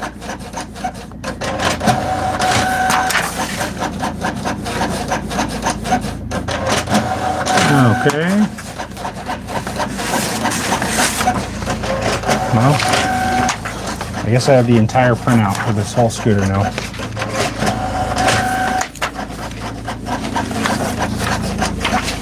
It is printing out without my consent the entire scooter manual.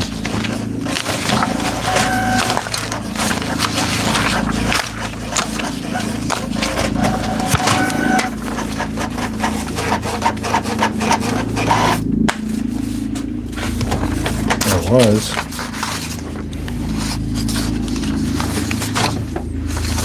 Let me just see how to test this ignition coil wire real quick. And turn the music back on. Sorry, guys. new shows experience on YouTube. A new way to watch your favorite content. We jump straight into it. Welcome to the podcast. Pick up where you left off and head right into the next episode. Find your next show on YouTube.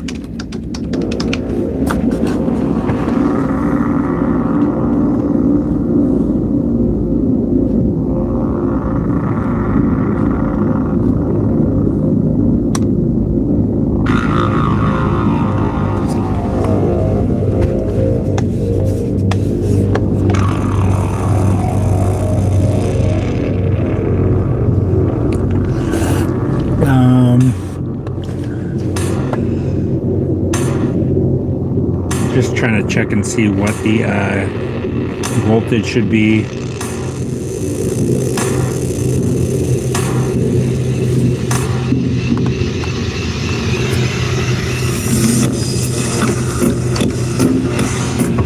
I'm trying to figure out how to test the wire from the ignition coil from the CDI. Let's see, it might be AC, GY6.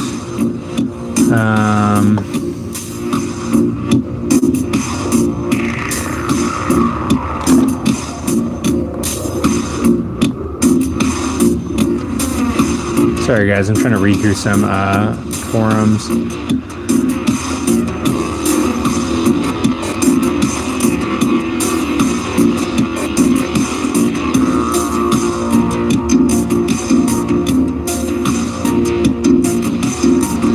So it says input from trigger pickup coil to ignition coil is number 2.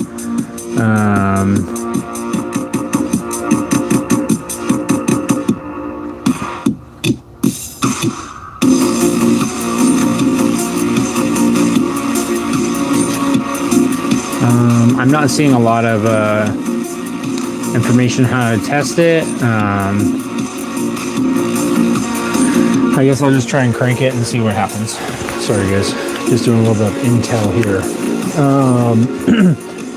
If you don't get it on your own, I'll tell you what it is. A force stop. Oh man. Yeah, I pressed the button on top and it just stopped. Yeah guys, I'm trying to figure out the wiring on this thing. It's becoming quite the nightmare. All this.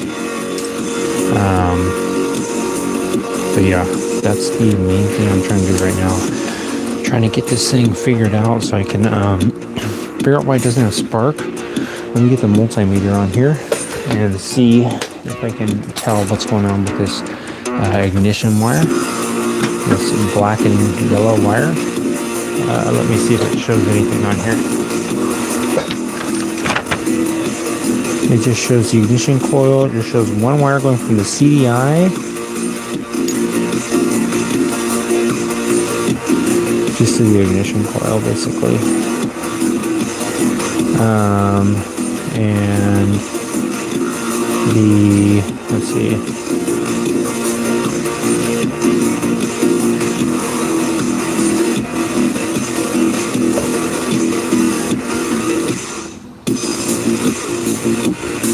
See, that is going to a green wire. Let me make sure that this is grounded.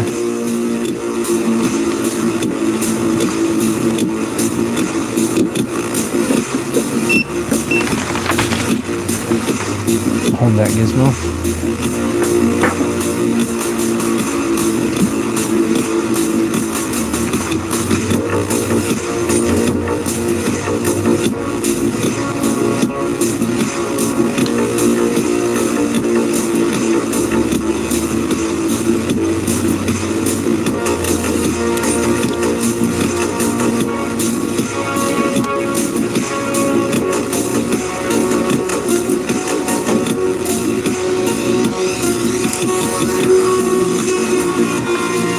Okay, so that has a good ground to it. Let's see. So does that.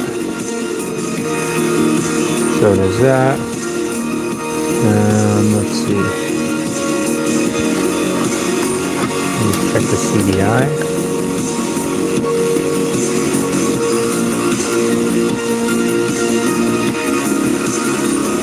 That has 12. That has 10, 9, 8. Let me try and start it. 2, 1. Is it AC?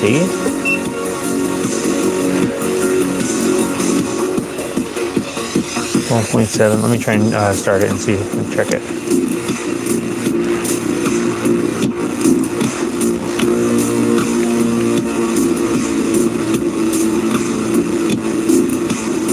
Okay, now it won't start at all.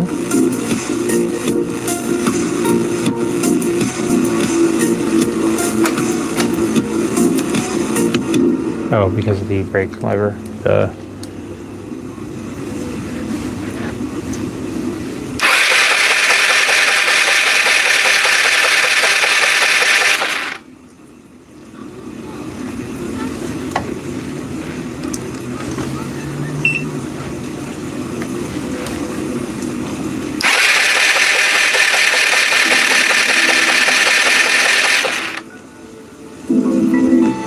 Yeah, it seems like it is getting power up to the coil, and maybe it's not getting power out of the coil. Maybe it's the coil.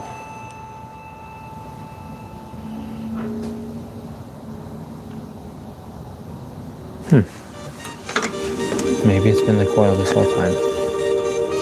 Maybe Moses was right this whole time again. Maybe it was just the coil. Yeah, we can test that too. We can test just the choosing something else. Maybe this little cut here. The handy dandy razor blade and reveal some of the spark plug wire.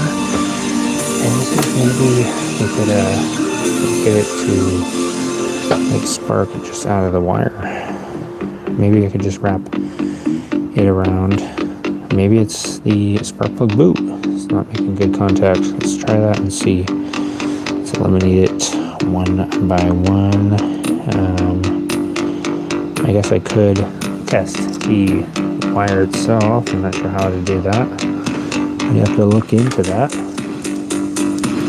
and see how exactly to test it with like the multimeter. I'm not sure. I'm sure it would be it'd be something like testing it for ohms or something like that. I don't know.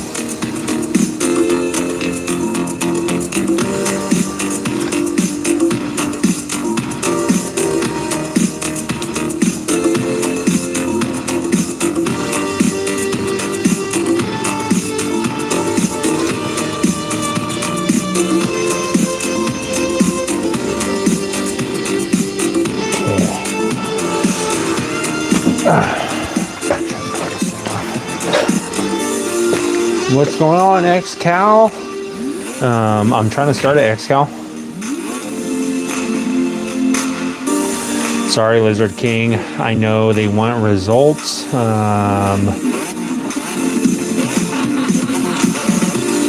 Put spark plug boot, or put spark plug on the side of block with metal and look for spark. Yeah, I did that already, XCal. I got Totino's Pizza Rolls on the phone. They're about to pull their sponsorship deal that includes the private jet and the all-expense paid trip to Barbados. Oh, man. Gosh, I'm not too happy about that. I know that Tostino's Pizza Rolls was supposed to be a big contract for Gizmo. He's supposed to be their new poster boy. I know that Tostino's is watching very carefully and they want results. They want to see this thing start. And you know what? I'm trying to give them what they want, Lizard King. I'm trying my hardest. This little scooter likes to be difficult. It likes to fight, fuss, and cuss. Which I told it not to do that anymore. Stop cussing so much. This little scooter, I don't understand why you cuss so much. Look like you filthy mouth. Okay, I'm gonna try this, guys. I'm trying to stick this thing on here, and it should, in theory, just act like a little taser, hopefully. And the arc should just jump across here onto the steel frame. If it is gonna spark, if not, it won't.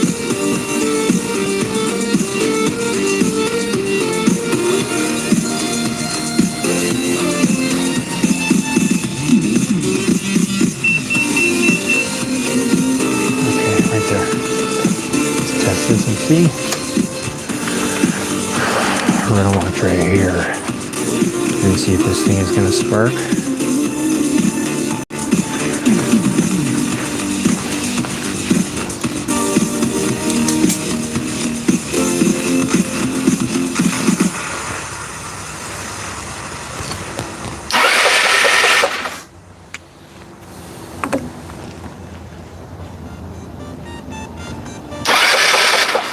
Nothing.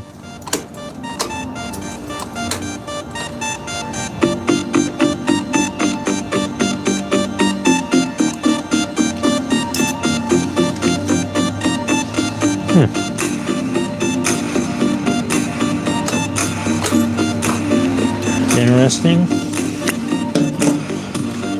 Let's see.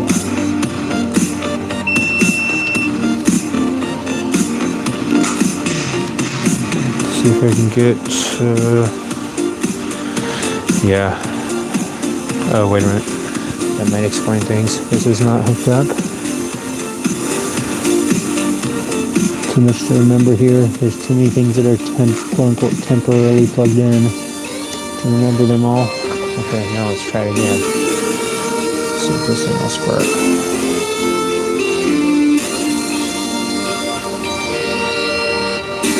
Okay.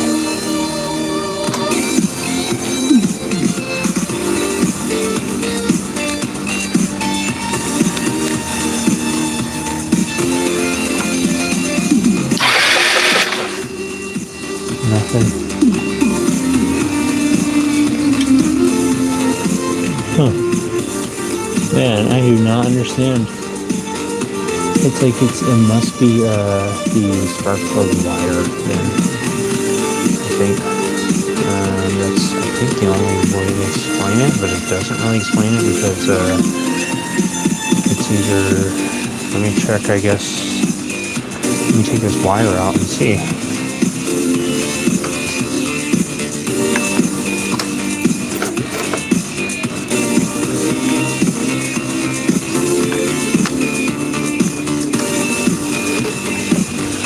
Oh boy.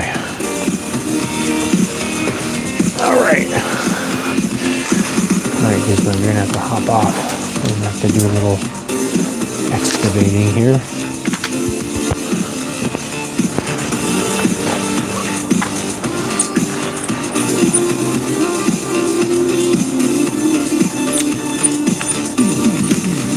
Yeah, do a little movement with the camera.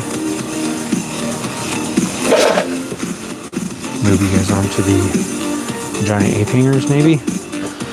I'll move over here for now, and get you secured on the CV750. We are never going to financially recover from this as Lizard King. I hope that we can do it, Lizard King. XCal, yes, it is new fuel. I verified that. These GY6s are pretty tricky, man, says Moses. I know, this thing is very fickle. I need to completely take all the wires off and redo it.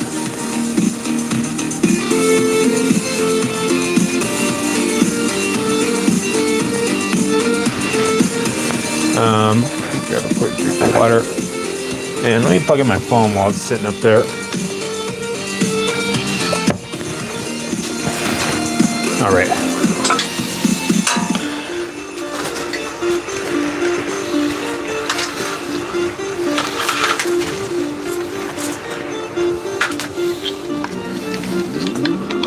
Plug this in.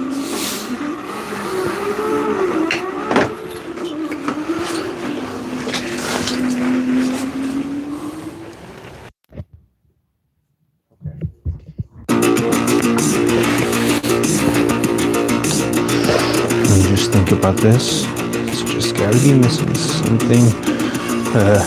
Hopefully it's just the spark plug wire, but I still don't really understand why that would be broken all of a sudden. Take this off here real quick.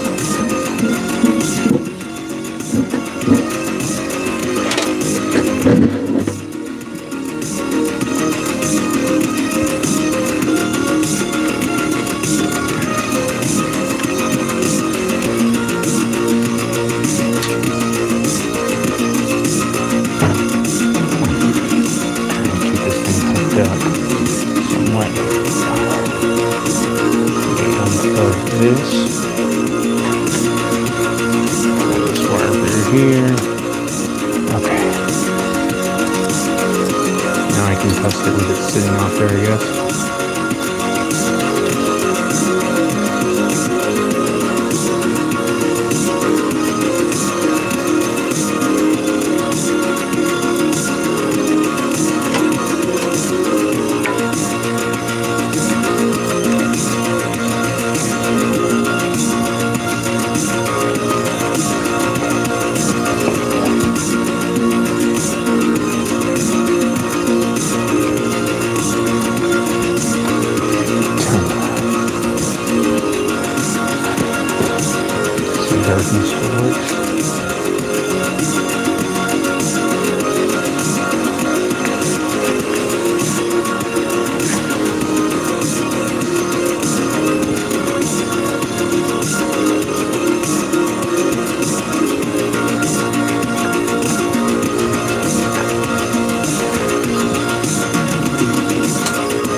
I think it has to be hooked up to the bike with your ground cable.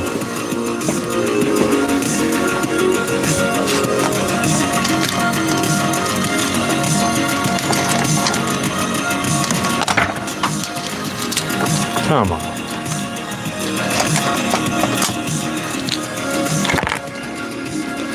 My goodness.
Let's see.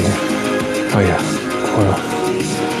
Sorry guys, I'm just trying to remember what I'm supposed to be doing. There are so many wires everywhere. I'm also trying to keep it a little bit quieter since it is getting late.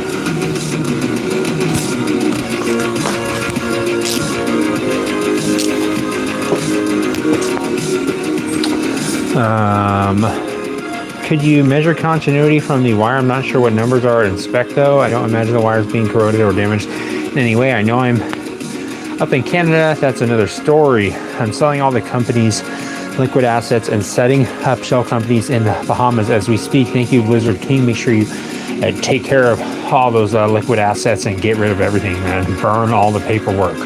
Don't forget the crypto blockchain and all the unreserved assets. Exactly, XCal. You guys are on it. Good evening and good morning, YouTube 7. How are you doing, YouTube? We will make it through this thing. You'll just have to lay low for a while. Maybe get some cosmetic surgery. I like that idea. Lizard King. I'm all for cosmetic surgery. And I am actually tired of wearing my regular human mask for a little bit. And I will go ahead and just, since I'm going to be wearing a disguise for some time, I probably should just let my face breathe for a little bit. Right, Lizard King? I think it's a good idea. Maybe I will be able to really focus in on what I'm doing, and I'll really be able to think about it. Let's see. With YouTube Music Premium, listen Yeah, to we'll be ad-free able to songs from anywhere. Really Try 1 month free. see what the problem is. Right, I'm hoping that is going to be the case. Let's see. Shall we?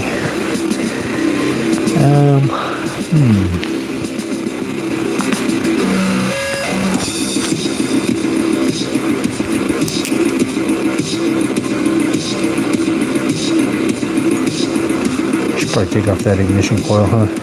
I keep thinking about it and acting like I'm gonna do it, and then I don't do it.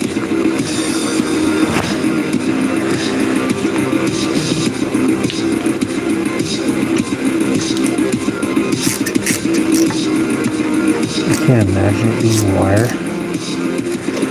but I can confirm that there is, I believe, the correct voltage going to the wire that is feeding the ignition coil, the signal. So, like the one coming from the CDI, it is shooting some voltage out.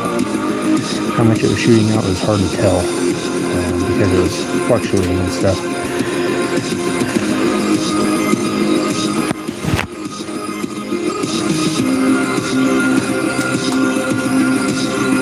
But it was definitely allowing some voltage through. That tells me that the CDI is maybe working. Maybe it's still good. What do you guys think? Any ideas? Any ideas? What do you guys think?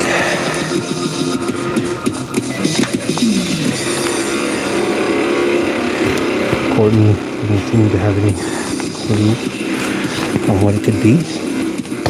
Neither does Gizmo, who's too preoccupied eating Mott's fruit snacks. The berry blend is his favorite. And I didn't see any other ones at Costco. Didn't see any other mixed fruit flavors or anything like that. So I'm going to use the berry blend. Let's see. We will make it, keep your eye on the prize thing. I will try YouTube 7. I will try and keep my eye on the prize as long as you try and keep your eye focused on today and make sure that today is going to be a great day. All right, YouTube 7. I know it will be. I believe in you. I believe in you. I really do. We just got to cross the T's and dot the lowercase I's. I'm going to get right on it. Lizard King, I'm getting my calligraphy kit out. going to start crossing all the T's and looking for lowercase i's and uppercase i's to dot. Lisa is laughing it up. Not really. Fang CDI can shoot voltage, but if ohms are out of spec, it's fried. Moses, you're probably right, buddy. I'm going to see if you're correct again, Moses. Do you know how I should test this? How do I test the ohms, man? I don't remember. I don't use this tool enough to know how to do it. I don't even remember how to use it. All I remember is DC, AC voltage. That's pretty much it.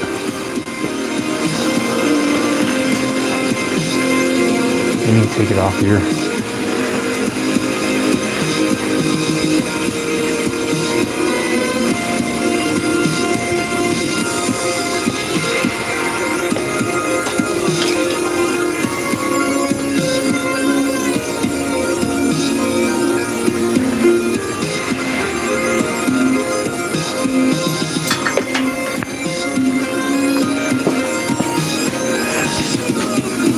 Set to omega sign. Alright, so I got the Klein Tools CL390. I'm going to set it to the omega function.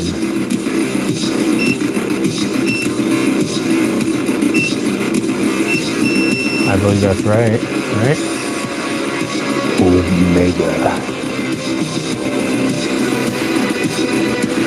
Now what, Moses? Should I test it from this side right here to this side right here? Should I take the wire off or leave the wire on? I'll try it from one and see what happens. Alright. Try and hold this all together. Hold up. Hold up. Stop. Everybody stop. Stop what you're doing right now. I gotta add this song, whatever it is. I have to add it to the playlist because this song is freaking sick. The Wrath of the Code? Alright, I'm gonna freaking download the Wrath of the Code into my memory bank in my mind and add it to You Know It's Sick music. Fang's Garage playlist, guys.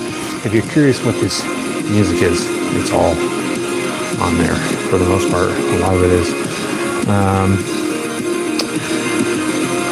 Oh, the CDI air filter is in good condition.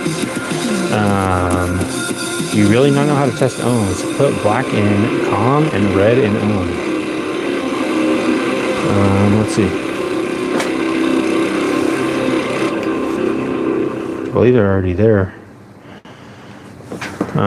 You're saying to test it on the CDI, Moses?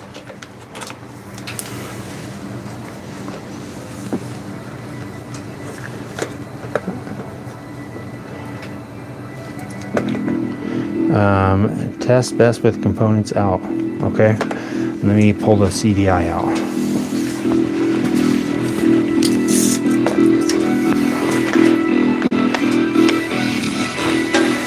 And no weasel, unfortunately. I do not remember how to test for ohms on my multimeter. I don't use this thing enough. I don't play with electricity enough to remember. I have, I think, about 10 megabytes of memory left on my mind. And yeah, it's just a revolving door of memories being shoved in and out. Alright, let's test this thing. I'm not sure how to test this.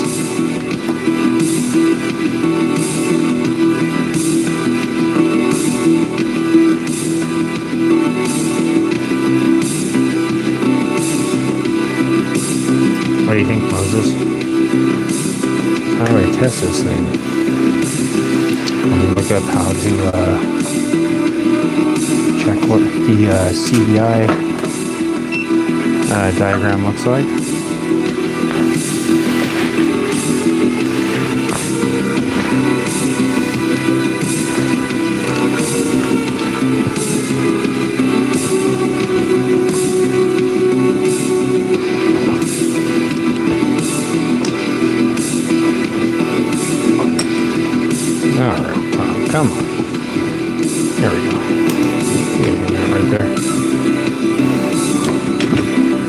Actually, how about this?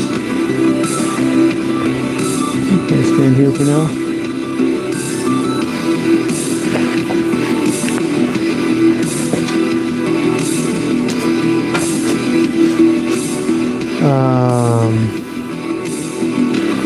I gotta get better at it though, Weasel. I need to brush up on my electrical stuff. I'm no good at it. I'll remember it for about 2 weeks and then I'm like, all right, and push that information out. And just shove it out. Go from spark plug wire with everything in, I think, and it gives you ohms. Start praying.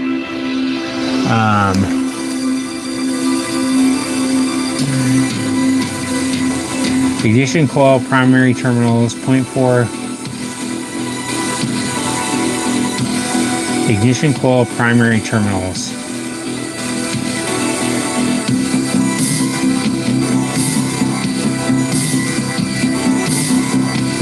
Oh man, that is not good news, Lizard King. So ignition coil primary terminals, are we talking about 0.4 to 0.3 ohms? So the primary terminals, I'm gonna guess, like here to here, maybe? What do you think? Let's try it. Let me see.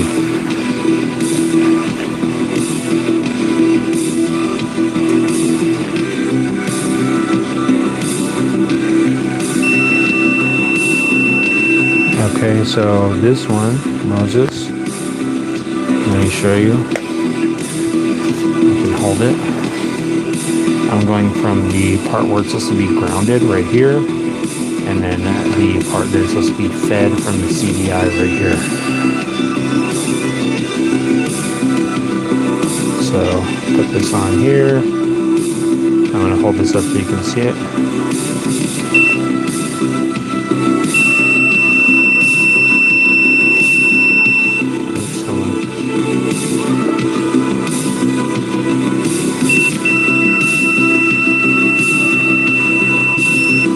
So it says 0.4.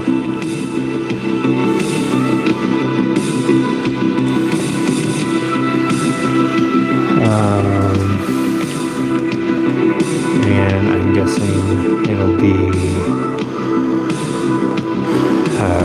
from here to the end of the spark plug wire. Let me take out this wire and see.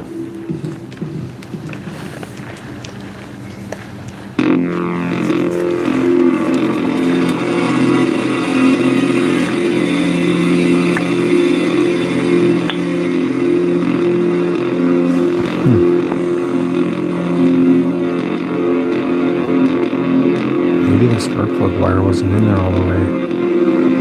There's no way that's possible.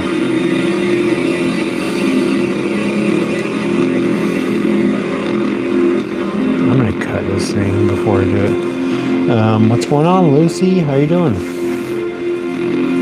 Lucy's back, guys. Let's do one more test on the ignition coil.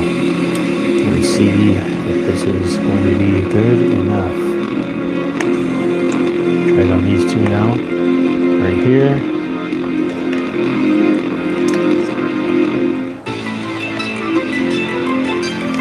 Okay.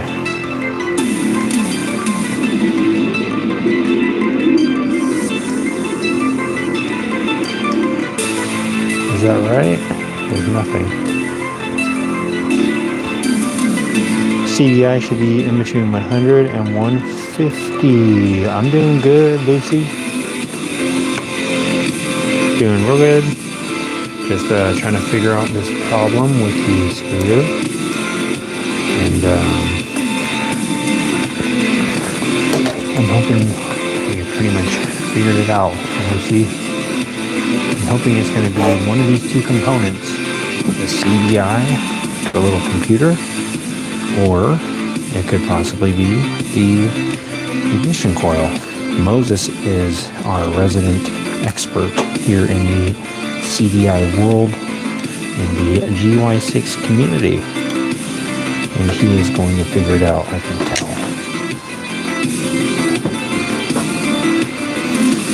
Moses and XCal are walking us through it, guys.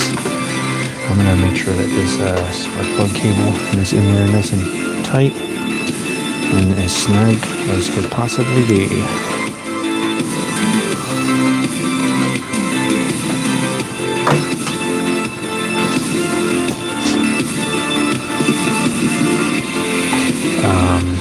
Moses, do you know which terminal to test on the CDI? Alright, it's on there super tight. It's on there overly tight. Perfect.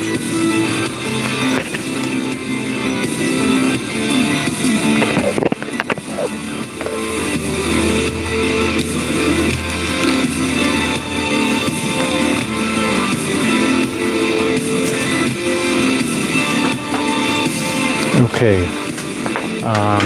Yeah, Moses, let me look that up. CDI will give the ignition coil should be around 150 to 300 ohms. Test both sides. Ignition coil should be around 150. Test both sides. Moses, let me bring this camera down so I can do this on the floor. And you can tell me if I'm doing this correctly.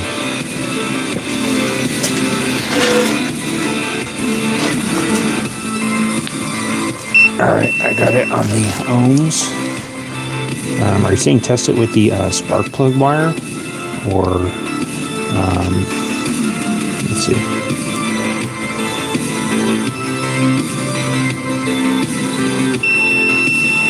Okay, so that's 0.4 going across there.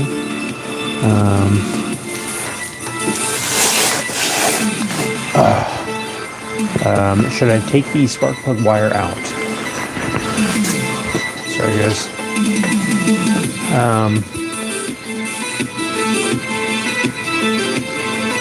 XCal says,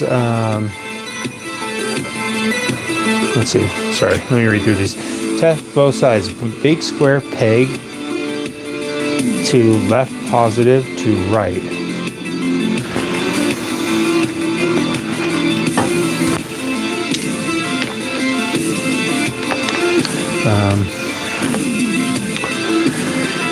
Let me see if I can get this down on the tripod real quick. Make it a little bit easier to maneuver. Sorry guys, give me 1 second.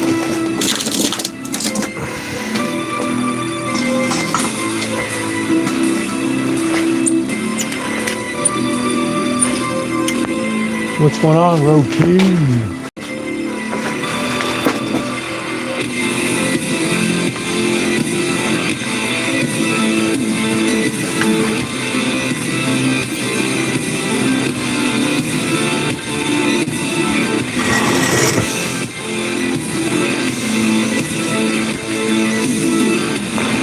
Okay.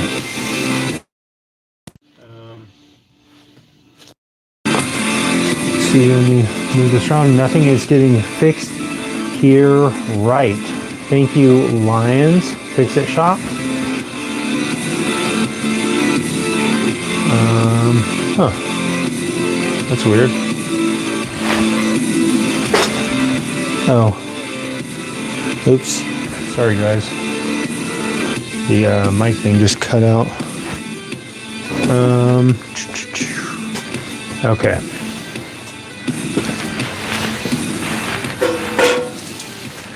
Let me read what you guys said.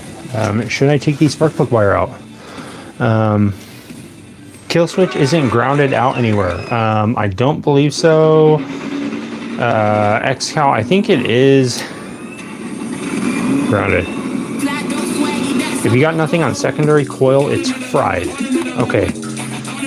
Big square peg to left positive to right.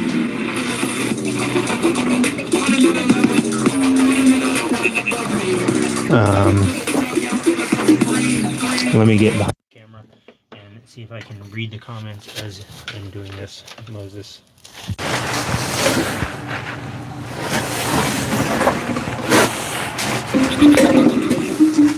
These guys, they'd love to mess with your family. But with all-in-one protection from Malwarebytes, there's Malwarebytes is putting powerful All right, Moses. cybersecurity in I'm the gonna put hands this down on the ground so you can look at it. Digital security should be simple, not scary. This is cybersecurity. Okay, Moses, tell me where to put the black. Travel, or wherever you are. Okay, well, I'm guessing right here. So can you. Malwarebytes, powerful digital protection that's always by your side. And obviously this is the 0.4 one.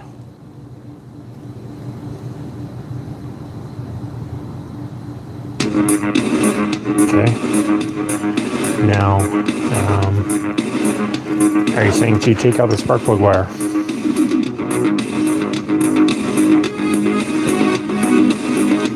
Okay.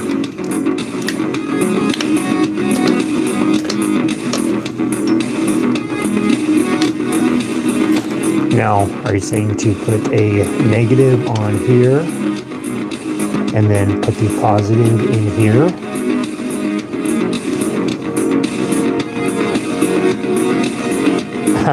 Not yet. But we should keep a tally on it. Okay, this is the reading that's coming off of here.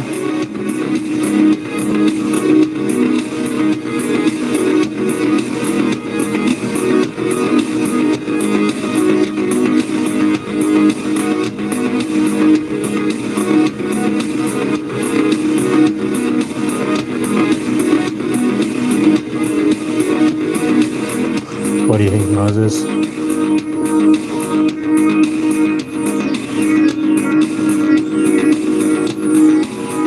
Okay, you heard it here first. It looks like this is fried. Oh, Moses, you're probably right. I'm going to get another one. I think it was Dubsack suggested that I hook up the old one to the 12-volt source, and it melted it. So I will use that money that he sent me to get a new one. All right, Moses, I'm going to trust you. You know more than I do. I'll order a new ignition coil. You're probably right. It's probably from when I welded it on there. Are you getting a spark at the plug? Lions Fix-It Shop. No, there is no spark.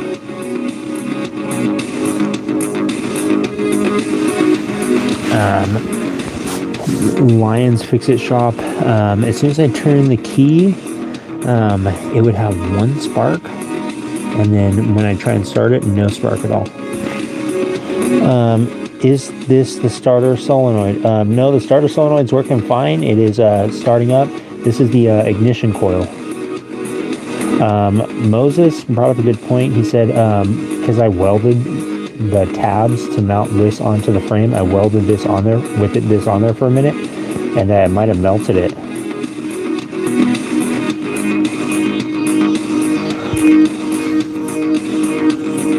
I think that's the verdict, guys.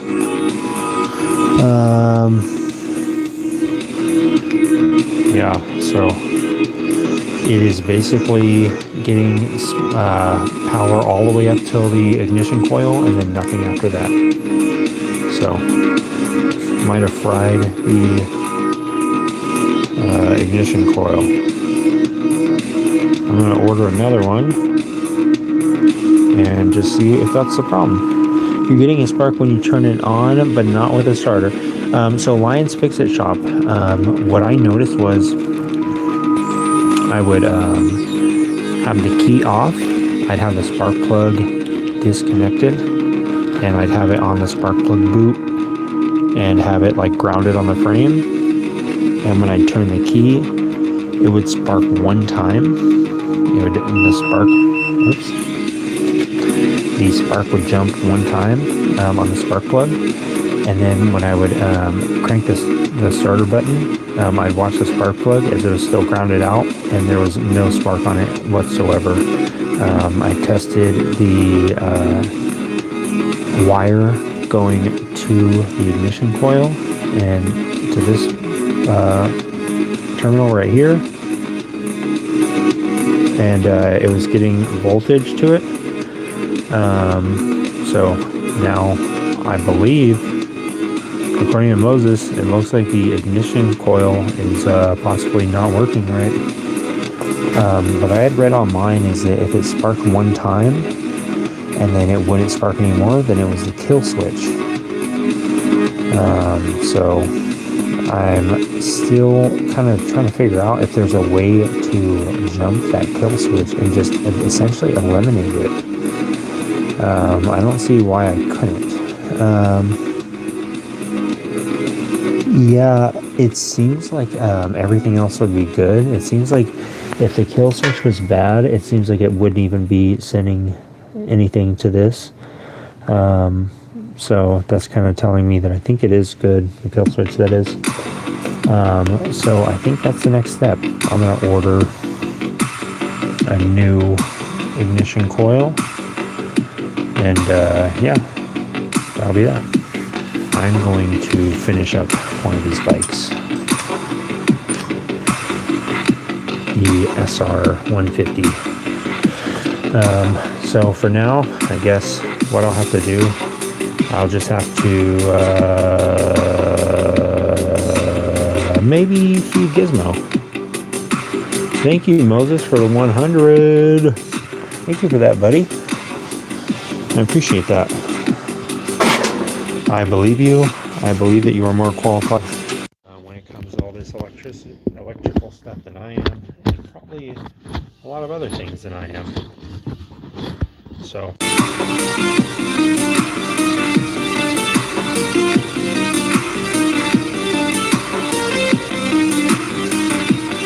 I will trust you on that, Moses, and I will order that new ignition coil.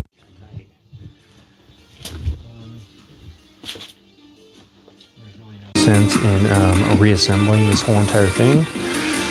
If I'm just going to be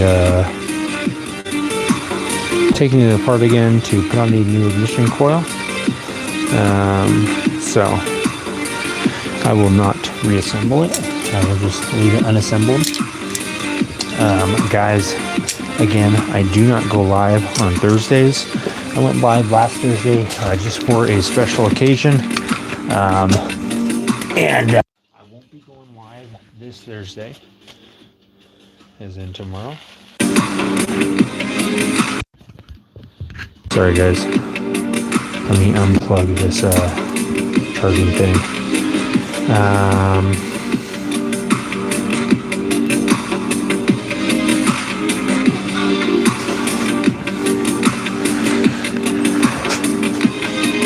If I got an air compressor that takes too long to fill up, what would be the issue? I'm not sure about that, Drubble.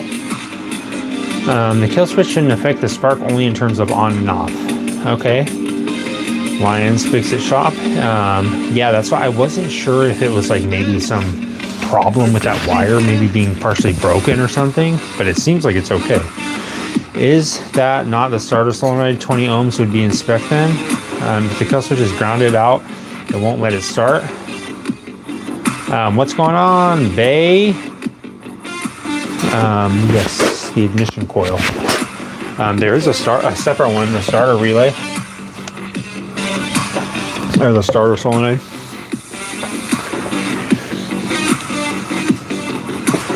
Let me get all these things, all these little nuts and stuff on a pile. I am glad that I got the bungs at least installed. So that's cool. The seat pan is essentially ready to be designed now. That's a cool kind of big step. That means that I'll be able to, start making a seat for it, and then that's one step closer to actually being able to ride it. Guys, unfortunately, I did come across something in the garage today that I think I'm going to have to use. And these are the RX brand little adapters. They're like riser adapters. You put these in your handlebar risers, and then you can adjust the risers, right? But you can see that they're a little bit offset. a little bit farther in, or you can even swap them around, or like this, whatever. You can swap it like this, or use it like this, or something like this, right? I'm going to use this on the 40-inch A-painters. I'm going to try and use them as a little adapter. So, not good, guys. That means that I am one step closer to actually trying out the 40-inch A-painters, which would be crazy. I have to measure and verify that they are in fact 40 inches, 40-inch rise. If that is the case, that is going to be sick. And yeah, I might have to just get a King Kong costume, since they will be the ultimate A-painters, and go ride around and do things that apes do when they ride around with the most ultimate A-painters you could ever imagine. So that is a possibility, guys, and it is most likely going to happen. Yeah, that's something that I'll be hopefully working on soon. Hopefully I'll be getting this scooter done soon also. Who's to say?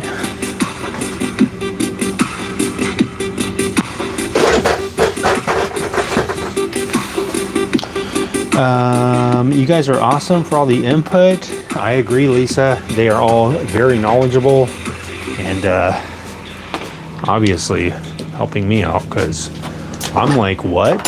Ohms? What do you mean, ohms? Oh. We have got to the point where literally anybody can build a Are we fully doing working this app chance without now? knowing how to code. This is Base 44. This is the first look at the current industry-leading AI app. That is definitely not my strong suit. Smart nutrition apps, inventory If I trackers. could have it my way, everything would be working mechanically like a clock with gears. That's how I think. I think old school clock, wooden clock. That's what my brain sounds like. It sounds like a turn signal all the time. Hi, this is Arnold Schwarzenegger. Arnold Schwarzenegger. Guys, we're going to be having Arnold Schwarzenegger coming by later on tonight for an up-close and personal interview for his new documentary, Pumping Iron 2, The Ultimate Surge. He's, of course, talking about the ultimate surge of adrenaline that you get when you become Mr. Olympia for the 100th time in a row. And he said it feels amazing. It feels incredible.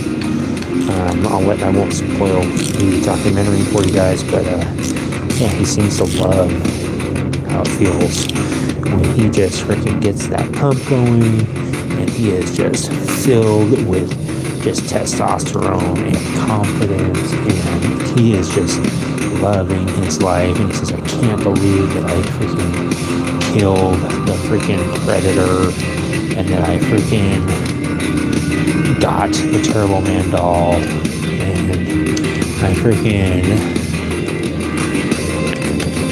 did all those other things. Oh, that wasn't even that tight. Okay. It's okay. It's not bad. So yeah, guys, I will not be live tomorrow night, in case this is your first time here. I don't go live on Thursdays, but I do go live every other night around 9:30. And usually, I'm saying usually now, the videos are going to come out on Fridays. I'm saying usually now because I'm trying to really make sure that I get a quality video out, and I don't want to put out some shabby video. I want to try and make it as good as I possibly can. So, yeah, the regular video will be out on Friday, but we'll be live again on Friday night as well, as long as Courtney can keep it together.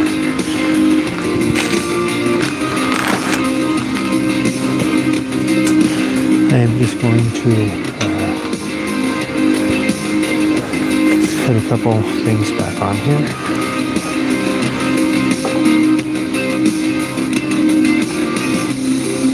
And finish up the SR150. Finishing up as best I can.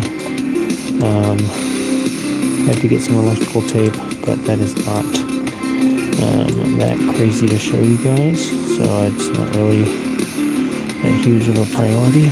But I will just finish up the little amount of wiring that I have to do. Just a couple little crimps and stuff, and it'll be all completely done. As far as I'm gonna do it. I'll allow my buddy to put some electrical tape on it whenever he gets it back.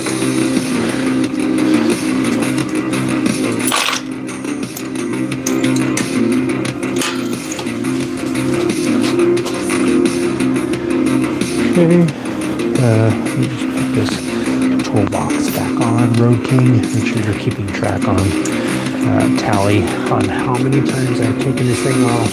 Add one more on to the score sheet. The Home Depot. Yeah, Lions. I'm not the best with electrical stuff. Ohms are like blood pressure. Tells you what you need to know. Okay, Moses, I like that. I'm going to try and think of it like that. Is it foggy by you, or did you move your garage to the moon?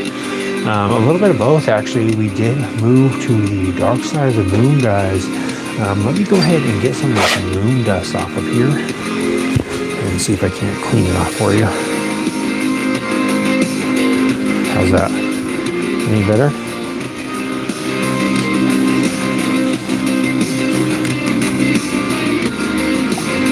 What's going on, Jim? Jim's here, guys, and Moses has become a small penguin.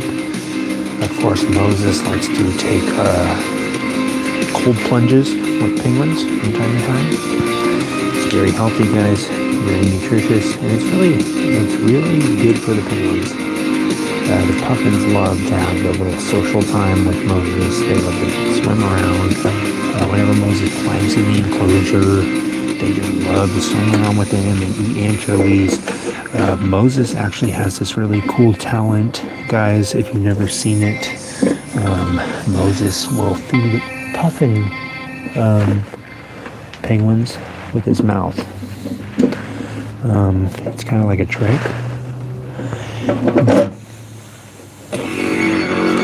They will swim up, he'll have an anchovy in his mouth, and he'll have it out for him and feed him mouth to mouth.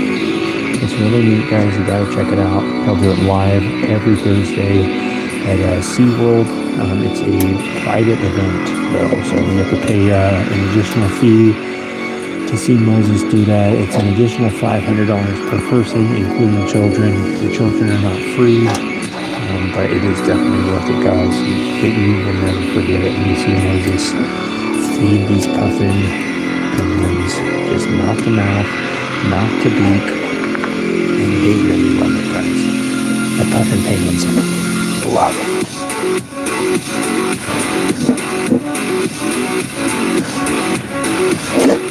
I really have to emphasize how much those puffin penguins love it when Moses shows up. They go up wild. I mean, they really go off the charts. They go off their rounds. They start climbing up the side of the walls. They start screaming.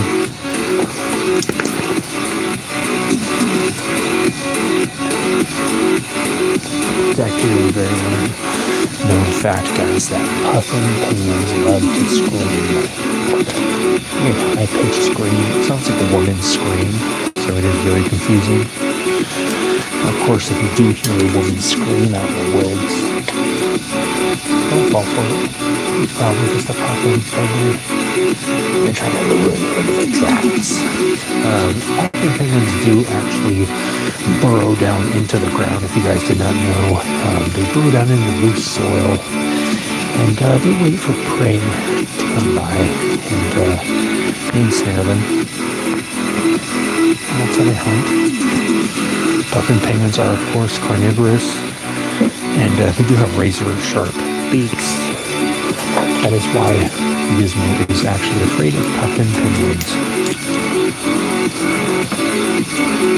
It's understandable.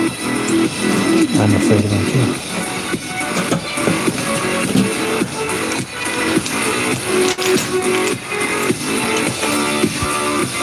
Okay.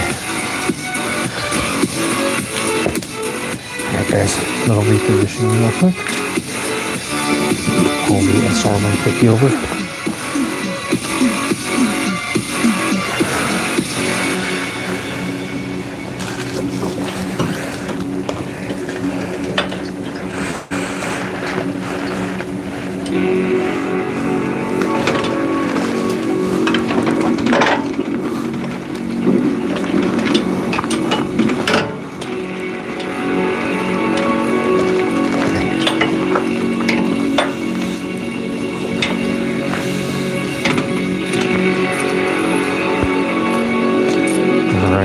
One last little thing to do.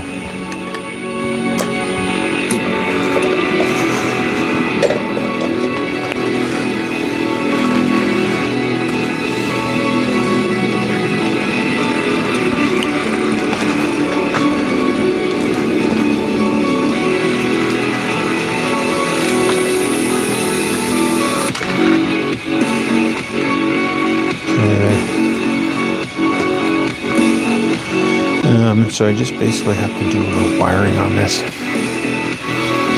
I'm gonna get you guys up in a good spot.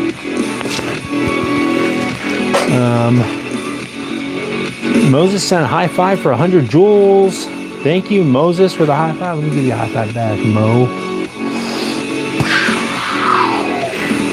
You can imagine the echo on that. I don't think the ignition coil is bad. It should read either a 20 ohm if it's bad. If it were, it would read either overload or 0.0. It says xcal. I invite everyone to the show. Starts at 11 p.m. Nice, Moses. If you guys are you going to go live, Moses?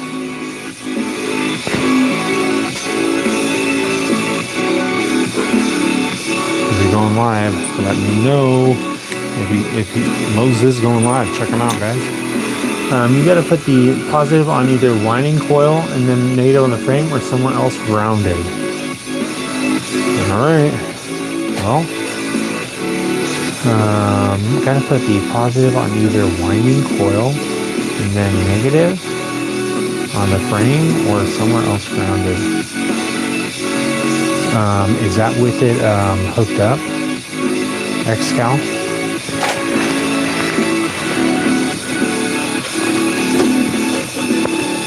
Let me grab a marker real quick, Xcal, so I can write that down. What's going on, the deal? Oh, the Penguin Show, nice. Moses is, sorry, forgot about the Penguin Show already, Moses. Again, I do only have 8 megabytes of memory left in my mind, guys.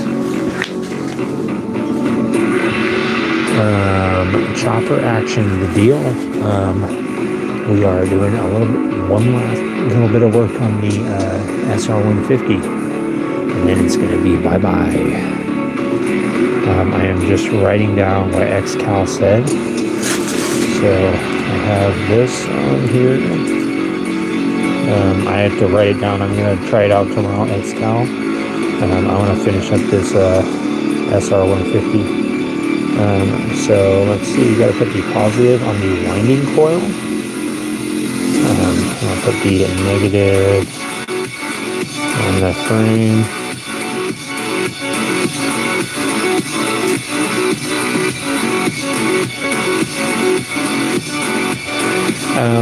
Winding coil, are you talking about this part right here? xcal? Oops. Put red on spade connector, then black on the ground. Okay, yeah. So on this part right here, right? On the ignition coil, it's going to be the little spade connector. And, okay, cool. Thanks, xcal. I will try that tomorrow. And you said it should read, let's see.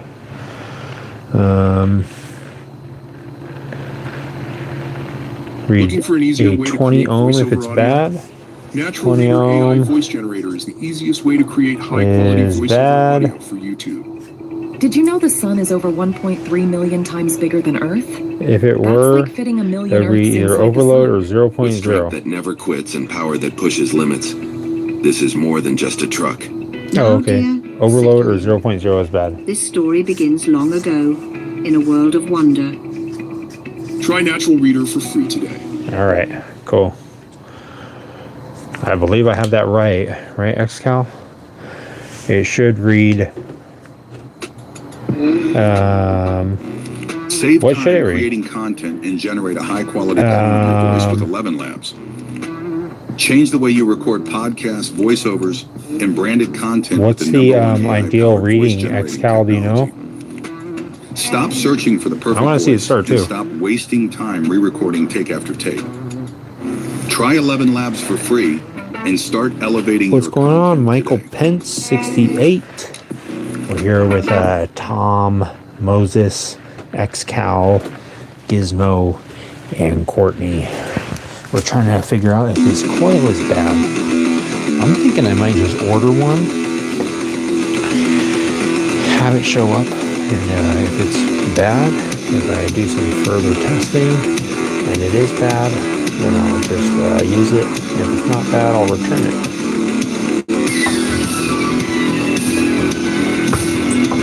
Alright guys, down to the wire, literally. There's one last wire.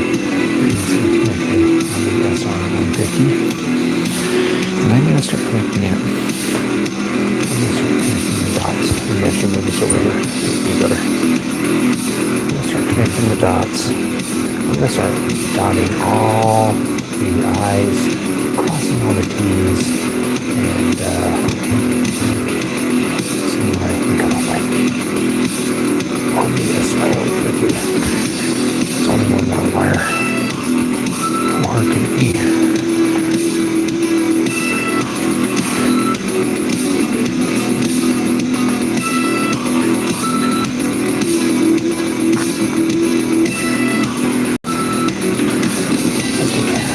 Around here.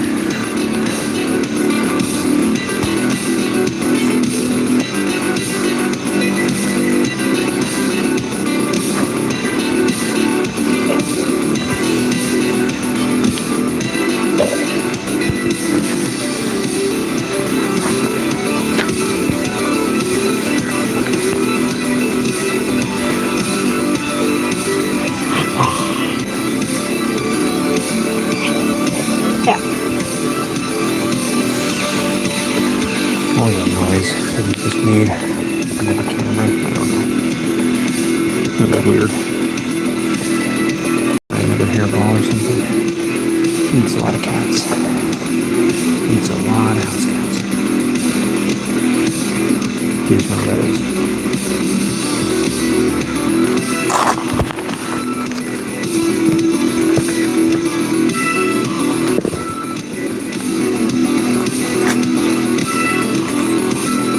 There we go. Courtney can watch from below.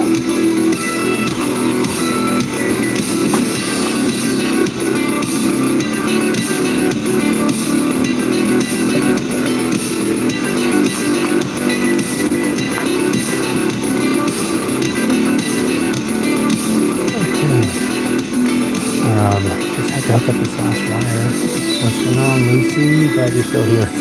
And glad you're here. The deal for real. The realest deal is here. The deal for real. Gizmo ate the ohms. He did the deal. 0.1 or 1 or 3K to 10K. If it's bad, it wouldn't read. Continuity says the deal spec is 5 to 15. My mind is spinning, guys. Gizmo loves his ohms cereal. He loves ohms. He loves Henry ohms. He loves cherry ohms. Okay, one last wire. Let's see if I can get it connected. See if I can make a simple connection. It's simple, guys. It really shouldn't be so complex. I would really like to at some point get a new watch. My watch is off by 1 hour and 6 minutes. I'm tired of dealing with it. I'm really tired of dealing with it, if you want to know the truth. I'm really just sick and tired of dealing with my watch. Being off by 1 hour and 6 minutes. And I just have to do this math equation every single time, and I'm like, wait, 1 hour, 6, take away the 3, okay, wait, hold up. It's just too much computing power for being able to tell the time. Sorry guys, I'm rifling through my stuff, trying to find my lighter. I do not know where it is. At least not, oh, there it is. I know, knowing is half the battle. The other half is actually making the 2 little connections that I need to make. Let's do it, guys.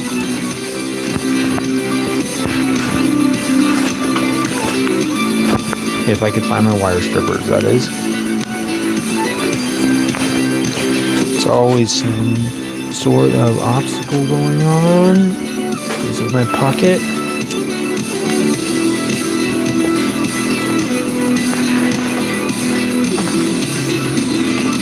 Not my pocket.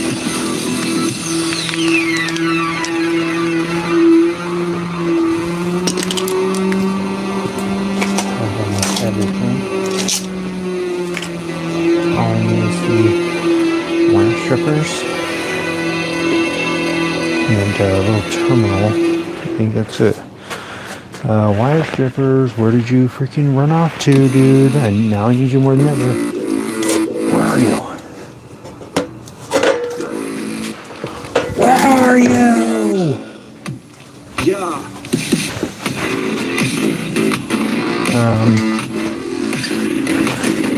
Come on.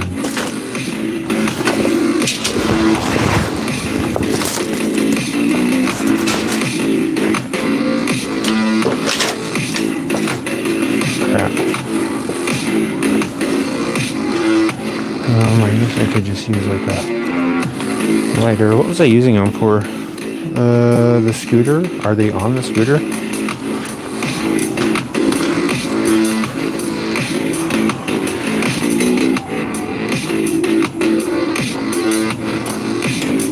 really do remember them sitting on here.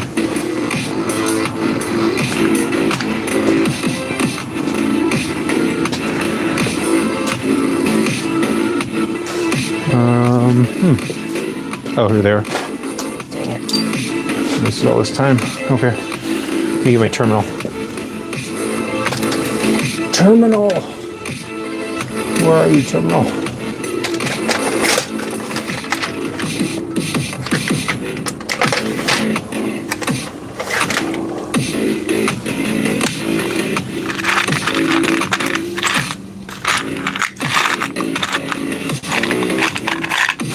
See if one of these will work. Oh my gosh, I'm just like running out of every little consumable.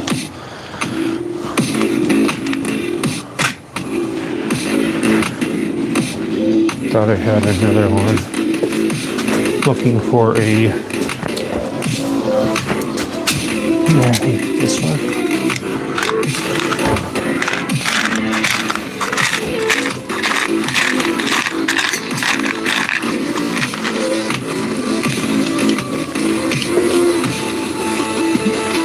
Maybe this will work.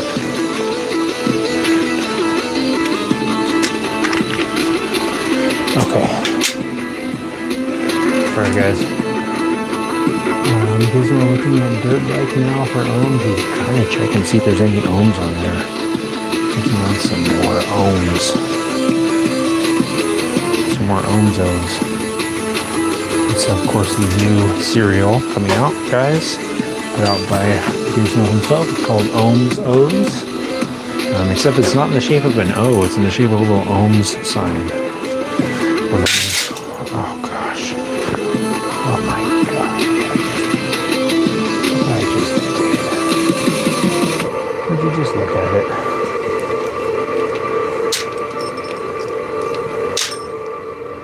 Look at this dryer sheet. The dryer sheet's blowing around my house like a dang tumbleweed. That's like the 2026 tumbleweed is some dryer sheets floating through your house. just flowing through. Don't mind me. Just floating on by. This little cowboy landscape that you got going on. Alright, so I have the inline fuse holder right here. It's a nice little heavy duty one. It was $640 from AutoZone. I don't know if that was quite the right price, but that's what they said it was. They said, I don't care what it takes, I gotta get this thing done today.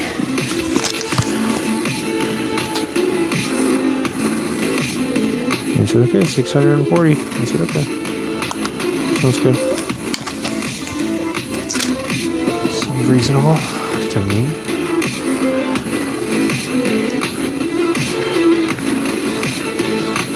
YouTube, check Business Pockets. He just swiped an electric connector. YouTube, thank you for pointing that out. We appreciate the honesty. He has been taking stuff lately, so I'm glad that you were able to catch that. The net out of ohms in your stereo when in doubt. Thank you, Moses. I am glad that you understand what it's like to have a little mogwai running around eating omos. They're actually called omos. You guys are the omos? Oh no! It's omos. Yeah, he's so extremely pale with this white right here. Say look at Uncle Fester. Young Uncle Fester. Nice, this little connector will work. Should do a little crimping real quick.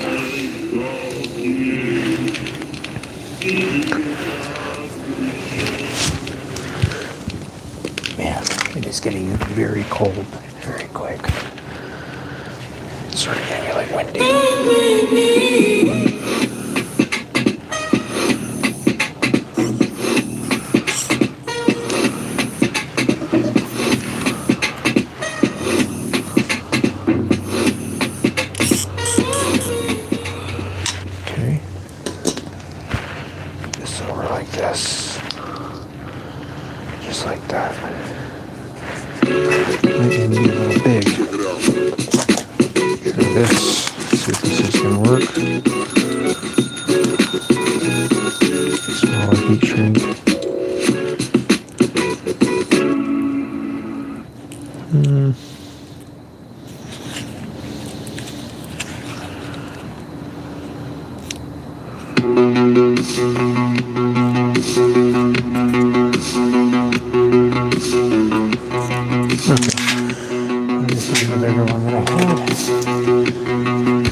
Attaching this heat shrink on here, right there. Use a lighter.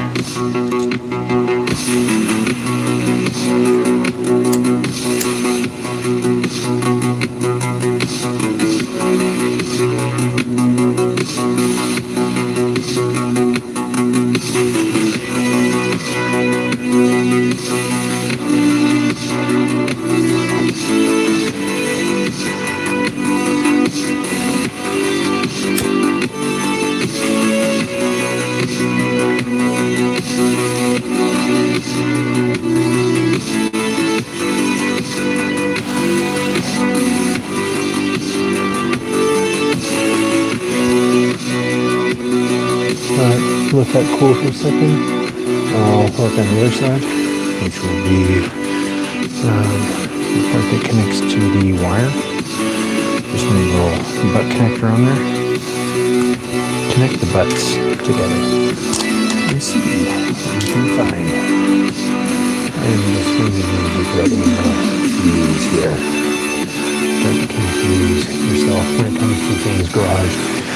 If you are confused at all on what is going on, we are live working on the SR150 dirt bike. I'll be live again Friday night. I'll go live every night except for Thursdays. And we'll be working on the scooter, on the GY6 little Mad Max post-apocalyptic end-of-the-world survivor bike scooter. We'll be finishing that up hopefully within the next couple of weeks here. And then we'll be moving on to the Ultimate Chopper And also the gigantic ape hangers. Are they the world's tallest ape hangers? You tell me. We'll find out together when I install them on the motorcycle and go ride around with them on. What do you guys think? Will it work? Is it possible? Can I actually ride with those gigantic handlebars on here? We're gonna find out. Live.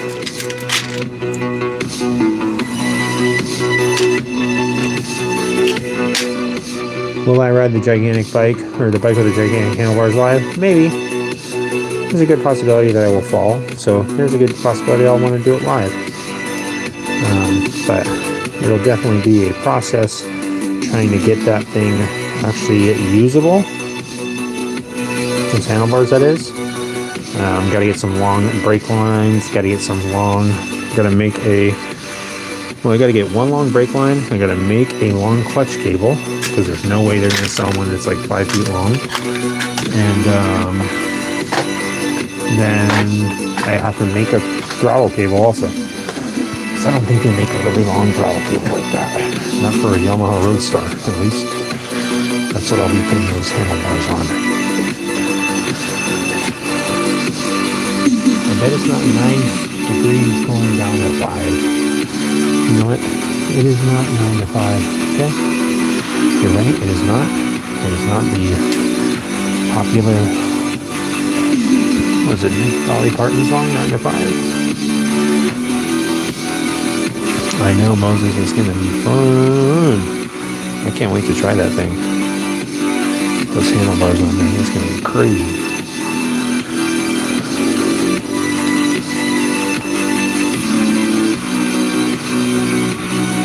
Get a little more heat shrink on here.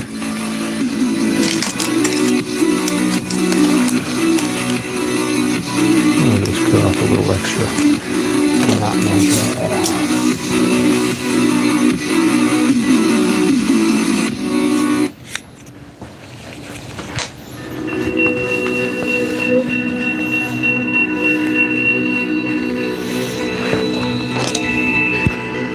Okay.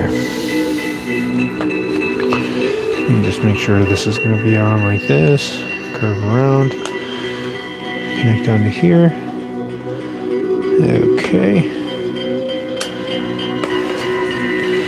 So I just have to crimp this butt connector together. And I think it'll be pretty much done.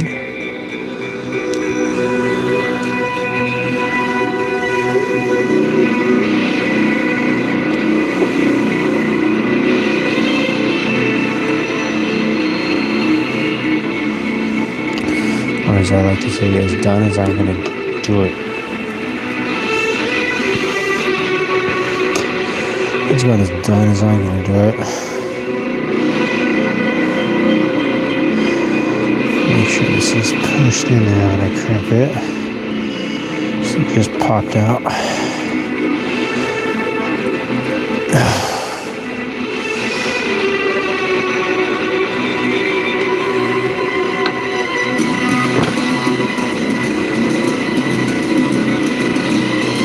Yeah, not the best, but okay. I don't necessarily like these little butt connectors, but I don't know what the alternative is, just solder everything. It's kind of greedy. You gotta get a bit of soldering iron for sure.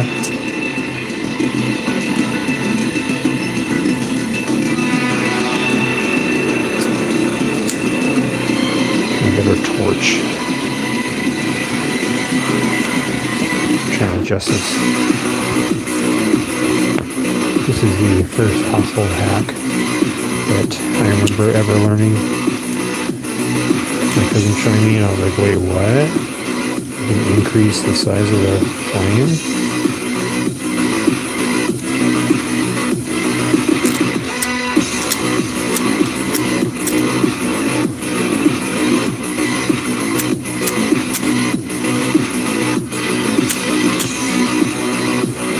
There we go.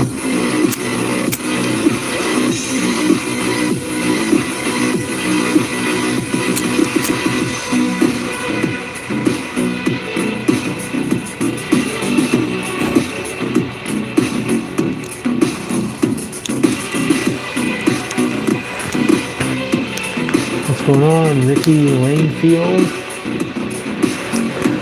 Yes, the gremlin is very nice. Nice looking, but he has a naughty voice sometimes.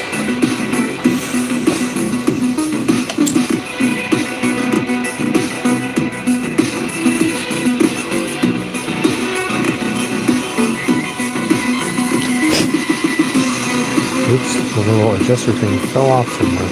Oh well.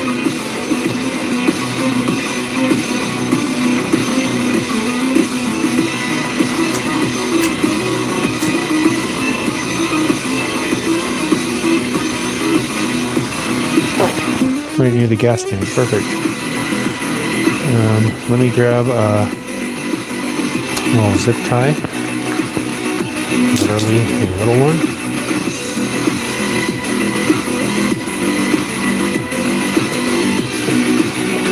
And a little clip thing. I think that'll be it. I don't have any electrical tape left. I don't know where it's at. I had, I think, like 10 rolls and they're just gone. But I have some zip ties I can use. And I think it'll be done.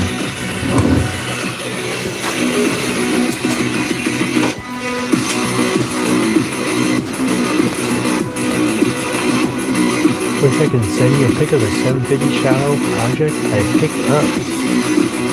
Moses, go add me on Instagram, Fane's Garage. And send it to me on there. And check it out. I want to see what the 750 shadow project looks like. Gotta check it out. Alright.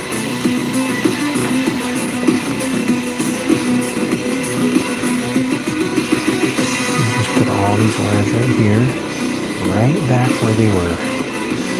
This is exactly where it was. Bundle all these wires up first.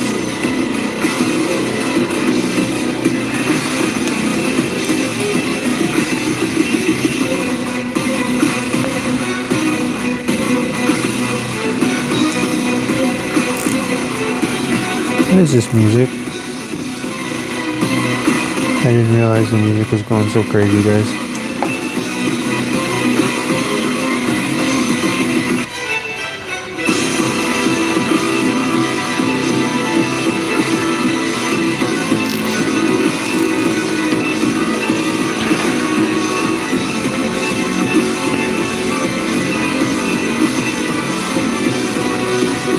Okay.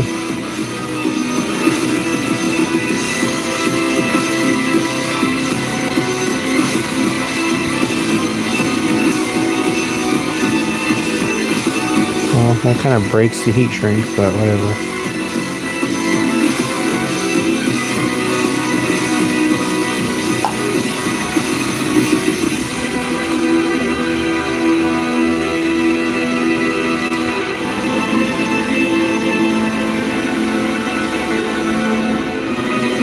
There you guys, I'm just trying to get this all wired up. You can see the co-host behind me.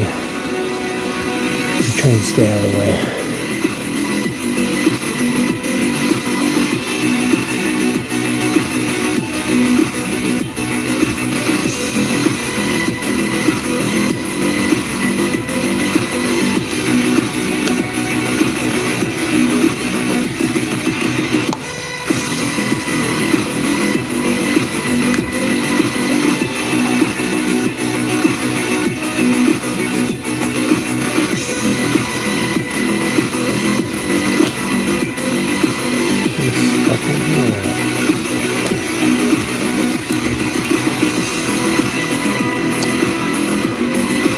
Darn it.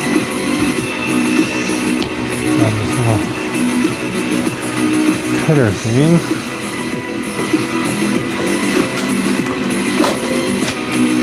Six.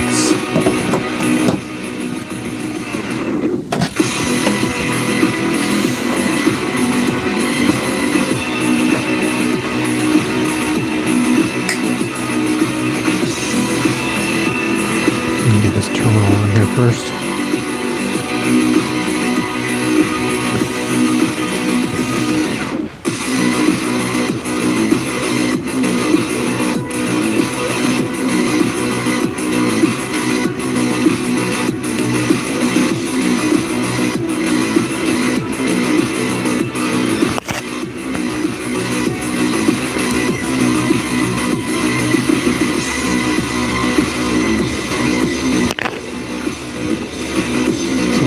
this battery terminal up a little bit.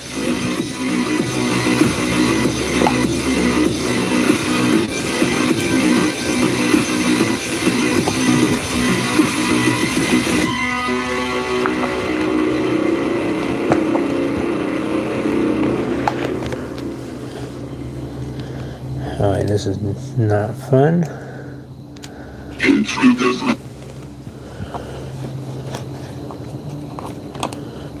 Okay. Gosh darn it. I almost kicked that thing over again. Okay. Last little bit. It's funny, I said, how hard could it be? How hard could it possibly be to put on just two little connectors? Let's see about that. You will see exactly how hard it is. Sorry guys, I'm not reading through your comments at all. T100, why is he listening to Phantom of the Opera? I don't know what that song was, T. Kerr. That song just came on randomly.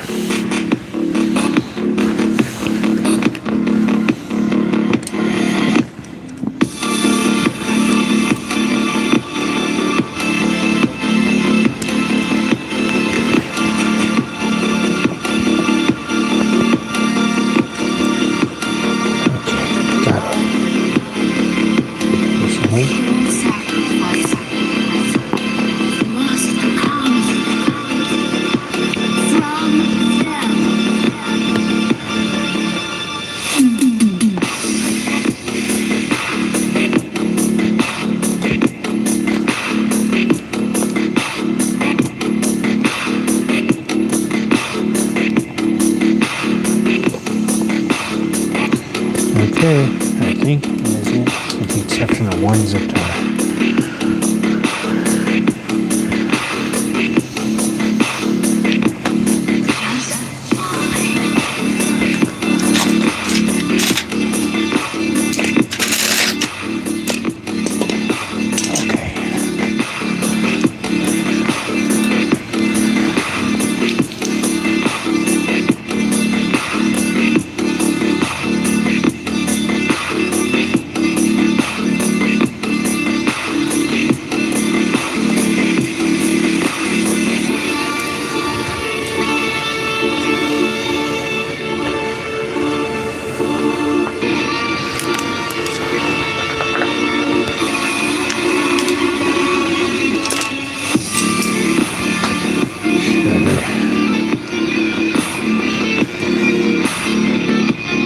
I think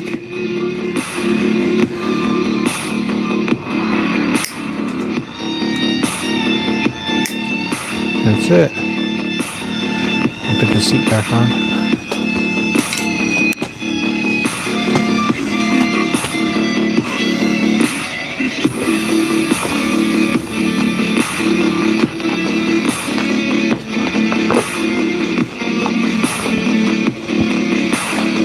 This thing did not have all the plastics when I got it, so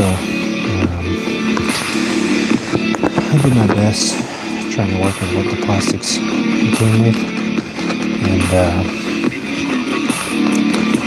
yeah, it's pretty much all done, guys.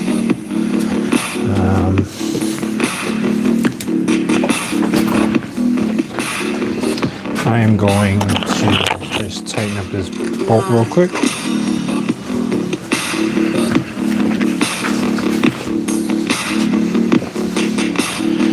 And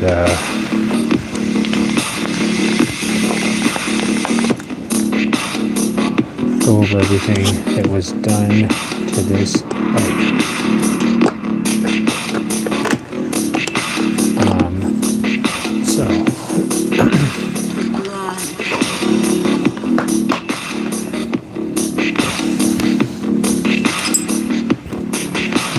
Camera real quick.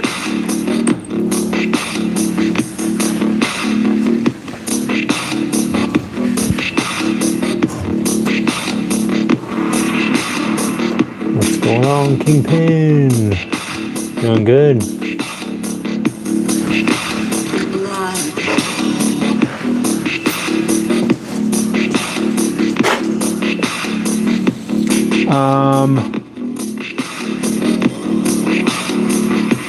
Didn't see their, I didn't see Floki or Lisa on there. Are they way up there in the comments? Or I don't see them. Let me move this a bit. So let me go over everything Life is that more was legal done to than you this. think. And After LegalZoom I is skip here to help. Whether this it's registered ad. for business, starting a will, or Yes, trust. F6, your ex is here. She still has the skin condition.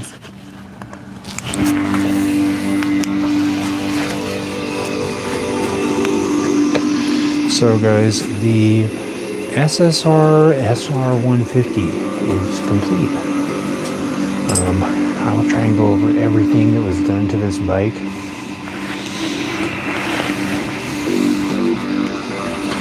And get the crew up here, since they did most of the work, and I just kind of watched. The whole time. I didn't really do much.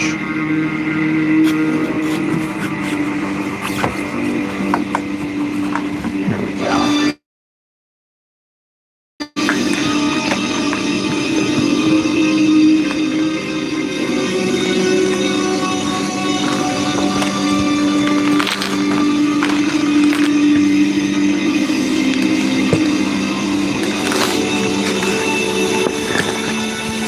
Okay, so this is going to be the ending chapter of the SR150 saga.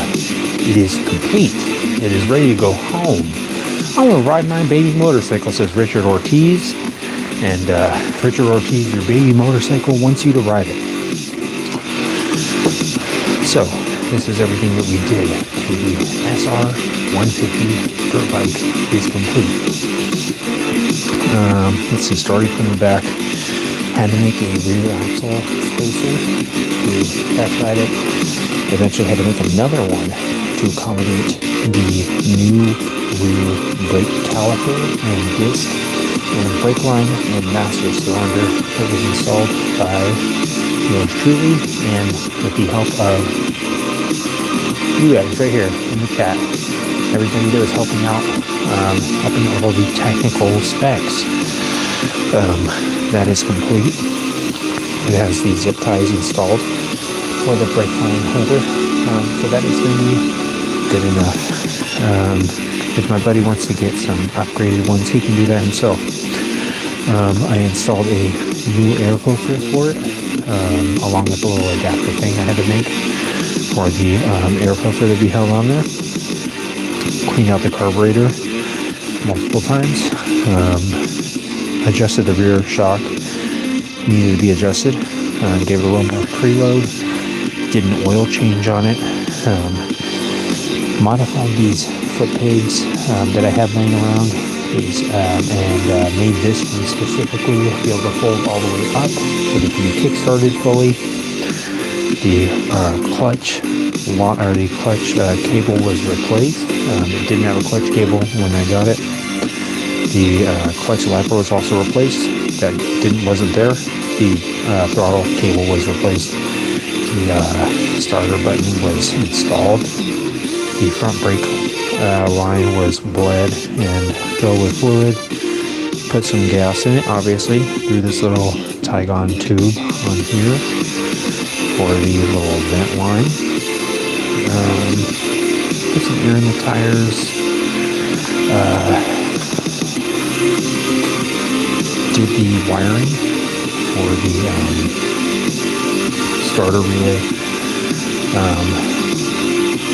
The battery is hooked up. And I think that's everything. I think that's pretty much it, guys. The SR150 is done. Oh yeah, I also had to make a little custom top hat thing for the seat mount to mount on there correctly. So yeah, it's done, guys. It doesn't have any more plastics for me to put on there, and I think that's pretty much it for the SR150. Thanks for all the help with it, guys. Lambs says nobody cares. Made in Japan #1. Richard Ortiz. I like it, buddy. Made in Japan #1. Richard Ortiz #1. Richard Ortiz is one of our biggest fans, guys. And he is almost as big of a fan as these gigantic antennas that I will be installing on the Yamaha Roadstar. I'm going to be going wide open throttle with these things. So you better hold on tight. Grab your grandma, tell her you love her, and say, I gotta go on a ride. It's Maine's Garage Live. Every night, Grandma. And she'll say, what time?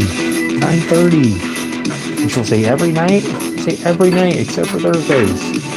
She'll say, okay, you want something to eat? And you'll say, yeah, well, what do you got, Grandma? She'll say, well, I can make you some toast. I said, love some toast. Can you put some butter on it?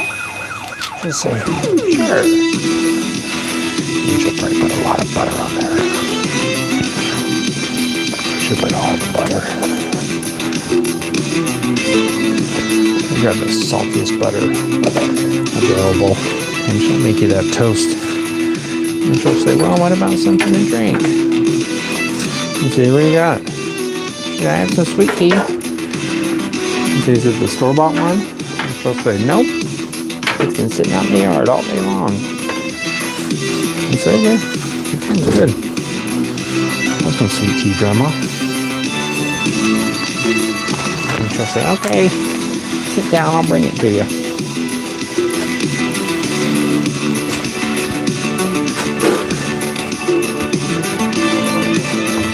Banana bread, butter, and milk, exactly. Moses. It's all about the banana bread, guys. Moses is one of the leading consultants on the banana and how ripe the bananas are, and when exactly they need to be picked, and they need to be plucked, and they need to be perfectly preserved so that we can perplex them later on and propose a different product within the banana bread realm, guys. And you know what? Moses is a top banana bread consultant here at Maine's Garage.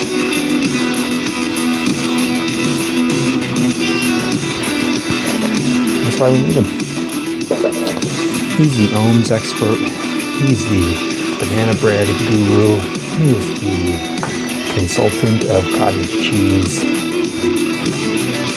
Take a rip on the dirt bike. Zach Miles, I can't right now. It's freaking late, guys. It is just about 1 a.m. almost. Can't be that much of a jerk to my neighbors, but in the event that I do go take it out for a rip one last time, I will go live when I do it.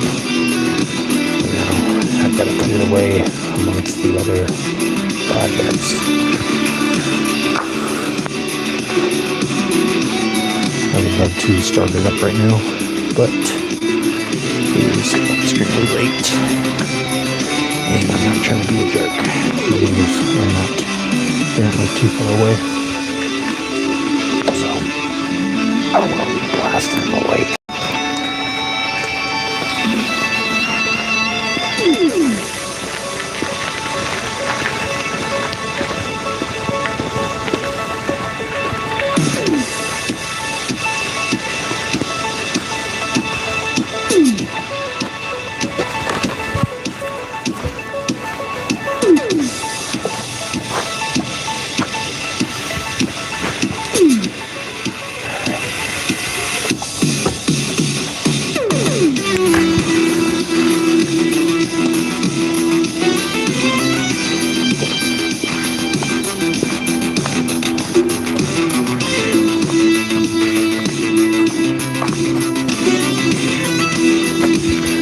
What's going on, Paisley Bell? Milk and cupcakes is fire. I totally agree, Paisley. I actually ran a cupcake shop for about 20 years. It's called My Cups. My really wanted to come inside because we thought it was the actual cup shop. I said it's a cupcake shop, guys. Can't you really see the sign? They said, yeah, just not very appealing name. It's unfortunate, guys. Thank you, Paisley. Appreciate it. The beard is got a mind of its own. Just like Courtney. Did you see that? I didn't touch her.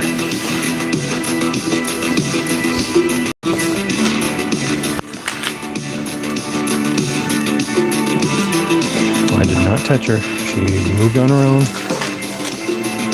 Everybody said that. Use her telekinetic powers to move on her own.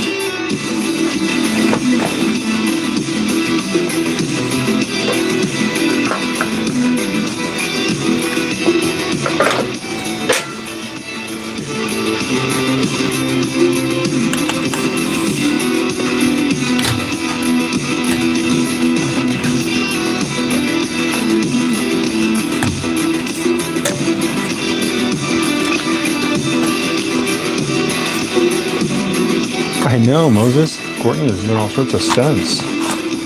She was going buck wild earlier. You should have seen her on the trampoline. She was going crazy. I was like, how are you doing that? She's doing front flips, back flips. She did a handstand. She did a super sneaky Ramirez. I said, what is that? She said, you don't want to know. She said, you really don't want to know. That's what Courtney's voice sounds like, guys. She doesn't talk much, but when she does, she usually says, or usually her punchline is, you really don't want to know. I mean, you seriously really don't want to know. And it's okay. I mean, it's fun to have kind of a deeper voice in the garage. This one has kind of a little wispy voice. I have sort of a medium kind of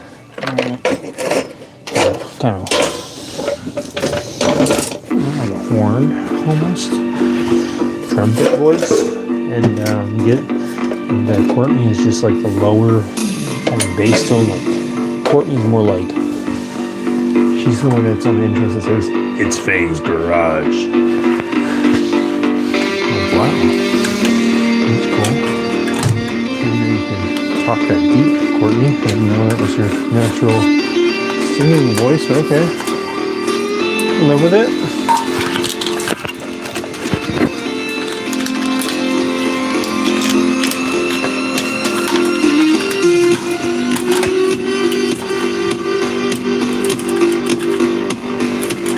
Okay, this light is giving me all sorts of trouble.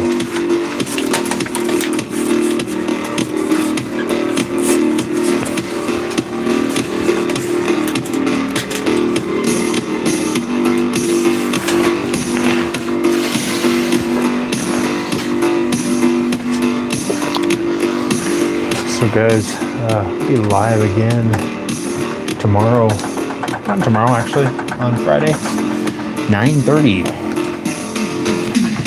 Pacific.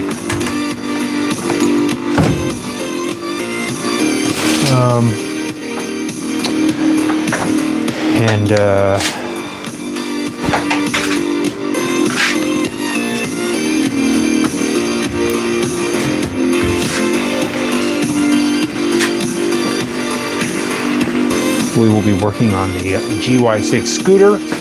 I will be ordering some stuff for it, so I'll order a couple more parts, hopefully the last couple parts for it. I don't think I'll need to order anything else. I have everything else, but yeah, I'll get the ignition coil ordered. I might even order a CDI just in case, and like I said, if I need to return it, I can always just return it. Yeah, so we will see, do more testing. Thanks for all the help tonight, guys. Thanks Moses and XCal and everybody else that was helping out. Thanks F6B Adventures for coming by. Lamps, Richard Ortiz. Hopefully I'll be able to ride that thing around a little bit before taking it back to his rightful owner. Let's see, Zach the one and only Nicole. Glad you're here, the one and only Nicole. Guys, we'll be back again live on a Friday night. I want to see this puppy running. Me too, XCal. See you later, Moses. Tom here wants to see it running too. Yeah, I want to see that thing running. I want to see it purring. Purr, purr, kitty. Kitty, kitty.